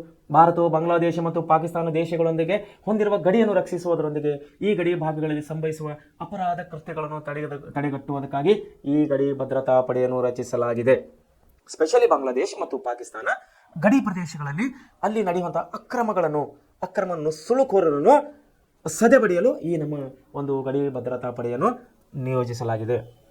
ಆಮೇಲೆ ರೈಲ್ವೆ ರಕ್ಷಣಾ ಪಡೆ ನೋಡ್ರಿ, ಇದು ಹೆಸರೇ ಹೇಳುವ ಹಾಗೆ ರೈಲ್ವೆ ರಕ್ಷಣಾ ಪಡೆ. ರೈಲ್ವೆ ಜಾಲವನ್ನು ನೋಡ್ರಿ, ನಮ್ಮ ದೇಶದಲ್ಲಿ ಸಂಚಾರ ವ್ಯವಸ್ಥೆಗೆ ನಾವು ಬಂದಾಗ ರೈಲ್ವೆ ಸಂಚಾರವು ಅತಿ ಪ್ರಮುಖವಾದಂತಹ ವಿಷಯವಾಗಿದೆ. ಯಾಕಂದರೆ ಒಂದು ಕ್ಷಣ ತಾವು ವಿಚಾರ ಮಾಡ್ಬೋದು, ನಮ್ಮ ದೇಶದಲ್ಲಿ ಗೊತ್ತು ರೈಲ್ವೆ ಇಲ್ಲ ಅಂದರೆ ಏನು ಪರಿಸ್ಥಿತಿ ಇತ್ತು ಅನ್ನೋದು. ಇಲ್ಲಿಂದ ನಾವು ಬಾಂಬೆ, ಡಿಲ್ಲಿ, ಹೈದರಾಬಾದ್, ಮುಂಬೈ, ಬೆಂಗಳೂರು ದೂರದ ಪ್ರಯಾಣಕ್ಕಾಗಿ ಮನುಷ್ಯರು ರೈಲ್ವೆಯನ್ನು ಅವಲಂಬನೆಯಾಗಿದ್ದಾರೆ. ಯಾಕೆ? ಟೈರ್ಡ್ ಆಗೋದಿಲ್ಲ, ಜರ್ನಿಯಲ್ಲಿ ಟೈರ್ಡ್ ಆಗೋದಿಲ್ಲ. ಒಂದು. ಎರಡನೇದಾಗಿ ಮೂಲಭೂತ ಸೌಲಭ್ಯಗಳಾದಂಥ ಶೌಚಾಲಯ, ನೀರು, ಆಹಾರ ಎಲ್ಲವನ್ನು ರೈಲ್ವೆ ಇಲಾಖೆಯಿಂದ ಅಲ್ಲಿ ನಮಗೆ ಸಿಗುತ್ತದೆ. ಆಮೇಲೆ ದೂರದ ಪ್ರಯಾಣ ಅಂದರೆ 6, 8, 10, 12 ಗಂಟೆ ಪ್ಲಸ್ 12 ಗಂಟೆ 8-10 ಗಂಟೆಗೆ ಜಾಸ್ತಿ ಪ್ರಯಾಣವಿದ್ದರೆ ಅದನ್ನು ರೈಲ್ವೆಯಲ್ಲಿ ಬಹಳ ಜನ ನಾವು ಸಂಚಾರ ಮಾಡೋದನ್ನು ನೋಡ್ತಿರ್ತೀವಿ. ಎಷ್ಟೇ ರೈಲ್ವೆಗಳಿದ್ದರೂ ಕೂಡ ಎಲ್ಲ ರೈಲುಗಳು ತುಂಬಿ ಹೋಗ್ತಾ ಇದ್ದಾವೆ. ತಾವೇ ವಿಚಾರ ಮಾಡಿ, ರೈಲ್ವೆ ಇದ್ದಿಲ್ಲ ನಮ್ಮ ದೇಶದಲ್ಲಿ. ಆ ರೈಲ್ವೆ ಕಂಡು ಹಿಡಿದವನು ರೈಲ್ವೆ ಕಂಡು ಹಿಡಿದಿಲ್ಲ ಅಂದರೆ ಇವತ್ತು ನಿಮ್ಮ ಗತಿ ಏನಿತ್ತು ಅನ್ನೋದು ತಾವುಗಳು ಒಂದು ಸಾರಿ ಆಲೋಚನೆ ಮಾಡಬೇಕು. ಸೊ ಅಂಥ ದೊಡ್ಡ ಉದ್ದಿಮೆ, ಒಂದು ದೊಡ್ಡ ಇಲಾಖೆ ಆದಂಥ ರೈಲ್ವೆ ಇಲಾಖೆ ಇಡೀ ಜಗತ್ತಿನ, not A India, in world full ನಮ್ಮ ಜಗತ್ತಿನಲ್ಲಿ ರೈಲ್ವೆ ಚಾಲವು ಅತಿ ಮುಖ್ಯವಾಗಿದೆ, ದೊಡ್ಡ ಇಲಾಖೆ ಆಗಿದೆ. ಸೊ ಅದನ್ನು ಕಾಪಾಡುವುದು, ಆ ಇಲಾಖೆಗೆ ರಕ್ಷಣೆ ಕೊಡುವುದು ಕೂಡ ನಮ್ಮ ಸರ್ಕಾರದ ಆದ್ಯ ಕರ್ತವ್ಯವಾಗಿದೆ ಅಂತ ಹೇಳ್ಬೋದು ನಾವು. ಸೊ ಆ ಇಲಾಖೆನ ರಕ್ಷಣೆ ಮಾಡೋದಕ್ಕೇ ಸಪ್ರೇಟ್ ಅಂದರೆ ಅದಕ್ಕೆ ಮೀಸಲಾದಂಥ ಒಂದು ಪಡೆ, ರಕ್ಷಣಾ ಪಡೆಯನ್ನು ಮಾಡಲಾಗಿದೆ. ಅದರ ಹೆಸರು ರೈಲ್ವೆ ರಕ್ಷಣಾ ಪಡೆ. ಯಾವಾಗಾದ್ರೂ ನೀವು ರೈಲ್ವೆ ಸ್ಟೇಷನ್ಗೆ ಹೋದಾಗ ಅಲ್ಲಿನ ಪೊಲೀಸರೇ ಬೇರೆ ಇರ್ತಾರೆ. ನಮ್ಮ ಪೊಲೀಸರು ಅಲ್ಲಿ ಕೆಲಸ ಮಾಡೋದಿಲ್ಲ, ಅಲ್ಲಿನ ಪೊಲೀಸರು ಬೇರೆ ಇರ್ತಾರೆ. ಅವರ ಸೈಡಿನಲ್ಲಿ ಇಲ್ಲಿ ಭುಜದ ಮೇಲೆ ಬರೆದಿರ್ತಾರೆ RPF ಅಂತೇಳಿ. RPF ಇಲ್ಲಿ ಭುಜದ ಮೇಲೆ ಕೆಲವು ಅಧಿಕಾರಿಗಳಿಗೆ ಇಲ್ಲಿ ಮೇಲೆ ಇರುತ್ತೆ, ಕೆಲವು ಅಧಿಕಾರಿಗಳೇ ಇಲ್ಲಿ ಶರ್ಟಿನ ಜೋಬಿನ ಮೇಲೆ ಇರ್ತದೆ. RPF ರೈಲ್ವೆ ಪ್ರೊಟೆಕ್ಷನ್ ಫೋರ್ಸ್ ಅಂತಾರೆ ಅದಕ್ಕೆ. ಸೊ ಅವ್ರ ಕೆಲಸ ಏನಿದೆ ಅಂದರೆ ಇಲ್ಲಿ ನೋಡಿ, ರೈಲ್ವೆ ರಕ್ಷಣದಲ್ಲಿ ರೈಲ್ವೆ ಪ್ರೊಟೆಕ್ಷನ್ ಫೋರ್ಸ್ ಇವ್ರದ್ದೇನು ಕೆಲಸ ಇದೆ ಅಂದರೆ ರೈಲ್ವೆ ಅಪರಾಧಗಳನ್ನು ತಡೆಗಟ್ಟುವುದು, ಅವುಗಳ ತನಿಖೆ ನಡೆಸುವುದು, ರೈಲ್ವೆ ಪ್ರಯಾಣಿಕರ ರಕ್ಷಣೆ ಮತ್ತು ರೈಲ್ವೆ ಹಳೆ ಮೊದಲಾದ ರೈಲ್ವೆ ಆಸ್ತಿಗಳ ರಕ್ಷಣೆ. ಇದು ಒಂದು ಪ್ರಯಾಣಿಕರನ್ನು ರಕ್ಷಿಸುವುದಾಗಿದೆ, ರೈಲ್ವೆ ಆಸ್ತಿಗಳನ್ನು ರಕ್ಷಿಸುವುದಾಗಿದೆ. ರೈಲ್ವೆಯು ದೇಶದ ಆಸ್ತಿಯಾಗಿದ್ದರಿಂದ ರೈಲ್ವೆಯ ಪ್ರತಿಯೊಂದು ಆಗು ಹೋಗುಗಳನ್ನು ರಕ್ಷಣೆ ಮಾಡುವುದು ಈ RPFನ ಪ್ರಮುಖ ಕೆಲಸವಾಗಿದೆ. ಕೇಂದ್ರೀಯ ಭದ್ರತಾ ಪಡೆ ನೋಡ್ರಿ, ಕೇಂದ್ರೀಯ ಕೈಗಾರಿಕಾ ಭದ್ರತಾ ಪಡೆ, CISF, ಸೆಂಟ್ರಲ್ ಇಂಡಸ್ಟ್ರಿಯಲ್ ಸೆಕ್ಯೂರಿಟೀಸ್ ಅಂತೇಳಿ ನಾವು ಕರಿತೇವೆ. ಇದರ ಕೆಲಸ ಏನಂದ್ರೆ ಇದು ಕೇವಲ ಕೈಗಾರಿಕೆಗಳನ್ನು ರಕ್ಷಣೆ ಮಾಡುವುದು. ಯಾಕಂದರೆ ನಮ್ಮ ದೇಶದಲ್ಲಿ ದೊಡ್ಡ ದೊಡ್ಡ ಬೃಹತ್ತಾದಂಥ ಕೈಗಾರಿಕೆಗಳನ್ನು ನಾವು ಕಾಣುವರಾಗಿದ್ದೇವೆ. ಉದಾಹರಣೆಗಾಗಿ ನಾವಿಲ್ಲೇ ನಮ್ಮ ಪಕ್ಕದಲ್ಲಿ ಹೊಸಪೇಟ್ನಲ್ಲಿ ಹೋದಾಗ, ನಮ್ಮ ಬಳ್ಳಾರಿ ಜಿಲ್ಲೆ ಹೊಸಪೇಟೆ, ಇವತ್ತು ಹೊಸಪೇಟೆ ಕೂಡ ಸಪ್ರೇಟ್ ಒಂದು ಪ್ರತ್ಯೇಕ ಜಿಲ್ಲೆ ಅಂತ ಹೇಳಿ ಇವತ್ತು ಸರ್ಕಾರ ವಿಭಜನೆ ಮಾಡಿದೆ. ಬಳ್ಳಾರಿ ಜಿಲ್ಲೆಯನ್ನು ವಿಭಜನೆ ಮಾಡಿ ಹೊಸಪೇಟೆ ಜಿಲ್ಲೆ ಅಂತೇಳಿ ಸಪ್ರೇಟಾಗಿ ಹೊಸದಾಗಿ ನಿರ್ಮಾಣ ಮಾಡಿದೆ. ಬಳ್ಳಾರಿ ಜಿಲ್ಲೆಯ ಪಕ್ಕದಲ್ಲಿರುವಂತಹ ಏನಂದರೆ ಜಿಂದಾಲ್ ಸ್ಟೀಲ್ ಫ್ಯಾಕ್ಟ್ರಿ ಅಂತೇಳಿ ನಾನು ನೋಡಿದ್ದೀನಿ, ತಾವುಗಳು ಹೋದ್ರು ಕೂಡ ಕಾಣ್ಬೋದು. ಜಿಂದಾಲ್ ಸ್ಟೀಲ್ ಫ್ಯಾಕ್ಟ್ರಿ ವಿದ್ಯಾರ್ಥಿಗಳು ಅದು ಎಷ್ಟು ದೊಡ್ಡದಾಗಿದೆ ಅಂದರೆ, ನನಗೊಂದು ಮಾಹಿತಿ ಇದ್ದಿನ ಪ್ರಕಾರ 5,000 ಎಕರೆ ಜಮೀನು ಸರ್ಕಾರ ಅವರಿಗೆ ಕೊಟ್ಟಿದೆ. 5,000 ಎಕರೆ ಜಮೀನು ಸರ್ಕಾರ ಅವರಿಗೆ ಕೊಟ್ಟಿದೆ. ದೊಡ್ಡ ಪ್ರಮಾಣದ ಒಂದು ಸ್ಟೀಲ್ ಫ್ಯಾಕ್ಟ್ರಿ ಇದೆ, ಅದು ಕಬ್ಬಿಣ ಫ್ಯಾಕ್ಟ್ರಿ. ಅಲ್ಲಿ ಕಬ್ಬಿಣದ ಅದಿರು ಅಂದರೆ ಬಳ್ಳಾರಿ ಜಿಲ್ಲೆಯಲ್ಲಿ ತಾವು ಎಲ್ಲಿ ನೋಡ್ಬೋದು, ಬಳ್ಳಾರಿ ಜಿಲ್ಲೆಗೆ ನಾವು ಗಣಿ ಜಿಲ್ಲೆ ಅಂತ ಹೇಳಿ ಕರಿತೀವಿ. ಗಣಿ ಅಂದರೆ ಚಿನ್ನದ ಗಣಿ ಅಲ್ಲ, ಅದು ಕಬ್ಬಿಣದ ಗಣಿ. ಅಲ್ಲಿರುವಂಥ ವಿಶೇಷವಾದಂಥ ತಾಲೂಕುಗಳಲ್ಲಿ ನಾವು ನೋಡಬೇಕಾದ್ರೆ ಸಂಡೂರು, ಹೊಸಪೇಟೆ, ಆಮೇಲೆ ಕೂಡ್ಲಿಗಿ, ಕೊಟ್ಟೂರು, ಕೆಲವೊಂದು ಜಿಲ್ಲೆಯ ಬಹುತೇಕ ಭಾಗ, ಬಳ್ಳಾರಿ ಜಿಲ್ಲೆಯ ಹೊಸಪೇಟೆ ಜಿಲ್ಲೆ ಬಹುತೇಕ ಭಾಗಗಳ ಅಲ್ಲಿನ ಮಣ್ಣೇನಿದಲ್ಲ, ಮಣ್ಣಿನಲ್ಲಿ ಕಬ್ಬಿಣದ ಅಂಶಗಳನ್ನು ಕೂಡಿದೆ. ಅದನ್ನೇ ಮೈನಿಂಗ್ ಅಂತ ಹೇಳಿ ಕರಿತೇವೆ, ಐರನ್ ಮೈನಿಂಗ್ ಅಂತ ಹೇಳಿ ಕರಿತೇವೆ. ಆ ಮಣ್ಣನ್ನು ಸೋಸಿ ಎಲ್ಲ ಮಣ್ಣು ವೇಸ್ಟೇಜ್ ಎಲ್ಲ ತೆಗೆದ ಮೇಲೆ ಅಲ್ಲಿ ಕಬ್ಬಿಣ ತಯಾರಾಗುತ್ತದೆ. ಗಣಿ ಅಂತ ಹೇಳಿ ಕರಿತೀವಿ, ಕಬ್ಬಿಣದ ಗಣಿ ಅಂತ ಕರಿತೀವಿ. ಅದರಲ್ಲಿ ಕಬ್ಬಿಣ ತಯಾರು ಮಾಡ್ತಾರೆ ಜಿಂದಾಲ್ ಸ್ಟೀಲ್ ಫ್ಯಾಕ್ಟರಿ ಅವರು. ಆ ಕಬ್ಬಿಣ ತಯಾರಿಸಿದಂಥ ಕಬ್ಬಿಣವು ರೈಲ್ವೆ ಮುಖಾಂತರ ನಮ್ಮ ದೇಶ ಅಲ್ಲ, ಜಗತ್ತಿನ ಹಲವು ಪ್ರಮುಖ ದೇಶಗಳಿಗೆ ಅಲ್ಲಿಂದ ಕಬ್ಬಿಣ ಮತ್ತು ಉಕ್ಕನ್ನು ಸರಬರಾಜು ರಫ್ತು ಮಾಡಲಾಗುತ್ತಿದೆ. ಪ್ರಸ್ತುತ ಸಮಯದಲ್ಲಿ ತಾವು ಬಳ್ಳಾರಿ ಅಥವಾ ಹೊಸಪೇಟೆ ಹೋದರೆ ನೋಡ್ಬೋದು. ಸೊ ಇಂತಹ ದೊಡ್ಡ ದೊಡ್ಡ ಉದ್ದಿಮೆಗಳನ್ನು ರಕ್ಷಿಸಲು ಸರ್ಕಾರವು ಏನು ಮಾಡಿದೆ, CISF central industrial protection force ಅಂತೇಳಿ ಒಂದು ಸಪರೇಟ್ ಪಡೆಯನ್ನೇ ಮಾಡಿದೆ. ಅದಕ್ಕೆ ಮಿಲಿಟರಿ ಪಡೆಯನ್ನೇ ಮಾಡಿದೆ. ಅದರ ಹೆಸರು ಸೆಂಟ್ರಲ್ ಇಂಡಸ್ಟ್ರಿಯಲ್ ಸೆಕ್ಯೂರಿಟಿ ಫೋರ್ಸ್ ಅಂತೇಳಿ, ಅಂದರೆ ಕೇಂದ್ರ ಕೈಗಾರಿಕಾ ಭದ್ರತಾ ಪಡೆ ಅಂತೇಳಿ ಮಾಡಿದೆ. ಅವರ ಕೆಲಸ ದೊಡ್ಡ ಬೃಹತ್ತಾದಂಥ ಕೈಗಾರಿಕೆಗಳಿಗೆ ರಕ್ಷಣೆ ಕೊಡುವುದು ಅವರ ಕೆಲಸವಾಗಿದೆ. ಸೊ ರಾಜ್ಯದ ಪಾತ್ರ, ರಾಜ್ಯ ಪೊಲೀಸ್ ವ್ಯವಸ್ಥೆ ಆಗಿದೆ ಎಂಬುದು ನಾವಿಲ್ಲ ನೋಡ್ಬೋದು. ಶಾಂತಿ ಮತ್ತು ಸುವ್ಯವಸ್ಥೆಯನ್ನು ಕಾಪಾಡುವುದು ರಾಜ್ಯ ಸರ್ಕಾರದ ಪ್ರಾಥಮಿಕ ಜವಾಬ್ದಾರಿಯಾಗಿದೆ. ತಮ್ಮ ಜವಾಬ್ದಾರಿ ನಿರ್ವಹಣೆಗಾಗಿ ರಾಜ್ಯ ಸರ್ಕಾರಗಳು ನಿರ್ವಹಣಾ ಕಾರ್ಯ ಮತ್ತು ಸಲಹಾ ವರ್ಗಗಳಿಂದ ಕೂಡಿದ ಪೊಲೀಸ್ ವರ್ಗವನ್ನು ಹೊಂದಿದೆ. ರಾಜ್ಯಗಳಿಗೆ ಪೊಲೀಸ್ ಖಾತೆಯು ರಾಜ್ಯ ಗೃಹ ಮಂತ್ರಿ ಅಧೀನದಲ್ಲಿರುತ್ತದೆ. ಹೋಮ್ ಮಿನಿಸ್ಟರ್ ಅಂತ ಹೇಳಿ ಕರಿತೇವೆ ನಾವು. ಪೊಲೀಸ್ ಇಲಾಖೆಯ ಮುಖ್ಯಸ್ಥರಿಗೆ, ಸಚಿವರಿಗೆ ಹೋಮ್ ಮಿನಿಸ್ಟರ್, ಗೃಹ ಸಚಿವರು ಅಂತೇಳಿ ನಾವು ಕರಿತೀವಿ. ಇದು ಕೇಂದ್ರದಲ್ಲಿ ಕೂಡ ಇದೆ ಮತ್ತು ರಾಜ್ಯದಲ್ಲಿ ಕೂಡ ಇದೆ. ಕೇಂದ್ರ ಗೃಹ ಸಚಿವರು, ರಾಜ್ಯ ಗೃಹ ಸಚಿವರು ಇವಾಗ ನಮಗೆ ಯಾರಿದ್ದಾರೆ ಅಂದರೆ ಜಿ ಪರಮೇಶ್ವರ್ ಅವರು ಇದ್ದಾರೆ. ಕೇಂದ್ರ ಗೃಹ ಸಚಿವರಾಗಿ ಇವಾಗ ನಮ್ಮ ಕಡೆ ಅಮಿತ್ ಶಾ ಅವರು ಸೇವೆಯನ್ನು ಸಲ್ಲಿಸ್ತಾ ಇದ್ದಾರೆ. ರಾಜ್ಯ ಗೃಹ ಮಂತ್ರಿ ಪೊಲೀಸ್ ಆಡಳಿತಕ್ಕೆ ಸಂಬಂಧಪಟ್ಟ ಹೊಣೆಗಾರಿಕೆಯನ್ನು ಹೊಂದಿರುತ್ತಾರೆ. ಗೃಹ ಇಲಾಖೆ ಕಾರ್ಯದರ್ಶಿ, ಅವರಿಗೆ ಸಹಾಯಕರಾಗಿ ಒಬ್ಬರು ಗೌರ್ಮೆಂಟ್ ಸೆಕ್ರೆಟರಿ ಆಗಿರುತ್ತಾರೆ. ಅವರು IAS ಅಂದರೆ Indian administration service IAS officer level ಹುದ್ದೆ ಆಗಿರುತ್ತದೆ ಅದು. ಇವರು ಗೃಹ ಇಲಾಖೆ ಆಡಳಿತಾತ್ಮಕ ಮುಖ್ಯಸ್ಥರಾಗಿದ್ದಾರೆ. ಇವರು ಗೃಹ ಮಂತ್ರಿಗೆ ತಮ್ಮ ಕರ್ತವ್ಯ ನಿರ್ವಹಣೆ, ಸಲಹೆ ಮತ್ತು ನೆರವು ನೀಡುವವರಾಗಿದ್ದಾರೆ. ಗೃಹ ಇಲಾಖೆಯು ಪೊಲೀಸ್ ಆಡಳಿತದ ಮೇಲ್ವಿಚಾರಣೆ ಮತ್ತು ಸಂಯೋಜನೆ ಕಾರ್ಯವನ್ನು ನಿರ್ವಹಿಸುತ್ತದೆ. ಸೊ ಪೊಲೀಸ್ ಆಡಳಿತ ವ್ಯವಸ್ಥೆ ರಚನೆ ಬಗ್ಗೆ ನಾವು ನೋಡಬೇಕಾದ್ರೆ ಮೇಲೆಕ್ಕಿನ ಮೇಲೆ ಗೃಹ ಸಚಿವರು ಇದರ ಮುಖ್ಯಸ್ಥರಾಗಿರ್ತಾರೆ. ಅವರಿಗೆ ಸಹಾಯಕರಾಗಿ ಗೃಹ ಇಲಾಖೆ ಪ್ರಧಾನ ಕಾರ್ಯದರ್ಶಿ ಇರ್ತಾರೆ. ಅವರಿಗೆ ಸಹಾಯಕರಾಗಿ DG ಮತ್ತು IGP ಆಗಿರ್ತಾರೆ. ಅವರಿಗೆ ಸಹಾಯಕರಾಗಿ DGP ಆಗಿರ್ತಾರೆ. ಅವರಿಗೆ ಸಹಾಯಕರಾಗಿ AGDP ಅಂದರೆ additional director general of police ಇರ್ತಾರೆ. ಅವರಿಗೆ ಸಹಾಯಕರಾಗಿ inspector general of police IGP ಅಂತ ಇರ್ತಾರೆ. ಮತ್ತು deputy inspector general of police DIG ಅಂತ ಹೇಳಿ ಇವರಿಗೆ ಸಹಾಯಕರಾಗಿರ್ತಾರೆ. ಇವರಿಗೆ ಸಹಾಯಕರಾಗಿ ಜಿಲ್ಲಾ ಮಟ್ಟದಲ್ಲಿ SP ಗಳಿರ್ತಾರೆ, ಸೂಪರಿಂಟೆಂಡೆಂಟ್ ಆಫ್ ಪೊಲೀಸ್ ಅಂತ ನಾವು ಕರಿತೇವೆ. ಇವರನ್ನು ಜಿಲ್ಲಾ ಪೊಲೀಸ್ ವರಿಷ್ಠಾಧಿಕಾರಿ ಅಂತ ನಾವು ಕರಿತೇವೆ. ಇವರಿಗೆ ಸಹಾಯಕರಾಗಿ SP ಅವರಿಗಾಗಿ ASP ಅಡಿಷನಲ್ SP ಅಂತ ನಾವು ಕರಿತೀವಿ. ಅಡಿಷನಲ್ ಸೂಪರಿಂಟೆಂಡೆಂಟ್ ಆಫ್ ಪೊಲೀಸ್ ಅಂದರೆ ಅಪರ ಜಿಲ್ಲಾ ಪೊಲೀಸ್ ವರಿಷ್ಠಾಧಿಕಾರಿ ಅಂತೇಳಿ. ಇವರಿಗೆ ಸಹಾಯಕರಾಗಿ DYSPಗಳಿರ್ತಾರೆ, ಡೆಪ್ಯೂಟಿ ಸೂಪರಿಂಟೆಂಡೆಂಟ್ ಆಫ್ ಪೊಲೀಸ್ ಅಂತೇಳಿ. ಇವರಿಗೆ ಸಹಾಯಕರಾಗಿ CPIಗಳಿರ್ತಾರೆ, ಇನ್ಸ್ಪೆಕ್ಟರ್ ಆಫ್ ಪೊಲೀಸ್ ಅಂತೇಳಿ. ಇವರಿಗೆ ಸಹಾಯಕರಾಗಿ PSIಗಳು, ಸಬ್ ಇನ್ಸ್ಪೆಕ್ಟರ್ ಆಫ್ ಪೊಲೀಸ್ ಅಂತ ಇರ್ತಾರೆ. ಇವರು ಒಂದು ಠಾಣೆ ಮುಖ್ಯಸ್ಥರಾಗಿರ್ತಾರೆ. ಇವರಿಗೆ ಸಹಾಯಕರಾಗಿ ASI assistant sub inspector of police ಅಂತ ಇರ್ತಾರೆ. ಇವರಿಗೆ ಸಹಾಯಕರಾಗಿ ಹೆಡ್ ಕಾನ್ಸ್ಟೇಬಲ್ ಆಗಿರ್ತಾರೆ. ಇವರಿಗೆ ಸಹಾಯಕರಾಗಿ PC ಅಂದರೆ ಪೊಲೀಸ್ ಕಾನ್ಸ್ಟೇಬಲ್ಗಳಿರ್ತಾರೆ. ಸೊ ಈ ರೀತಿ ನಾವು ಪೊಲೀಸ್ ಇಲಾಖೆಯಲ್ಲಿ ಒಬ್ಬರನ್ನೊಬ್ಬರು ಸಹಾಯಕರಾಗಿ ಮೇಲ್ದರ್ಜೆಯಿಂದ ಕೆಳದರ್ಜೆ ಯಾವ ರೀತಿ ಅಧಿಕಾರ ವ್ಯಾಪ್ತಿಯನ್ನು ಹೊಂದಿದೆ ಅನ್ನೋದು ನಾವು ನೋಡಿದ್ದೀವಿ. ಪೊಲೀಸ್ ವ್ಯವಸ್ಥೆ ಕಾನೂನು ಮತ್ತು ಸುವ್ಯವಸ್ಥೆ ನಿರ್ವಹಣೆ ಹಾಗೂ ರಕ್ಷಣೆಗೆ ಇವರ ಪಾತ್ರವು ಅತಿ ಮುಖ್ಯವಾಗಿದೆ.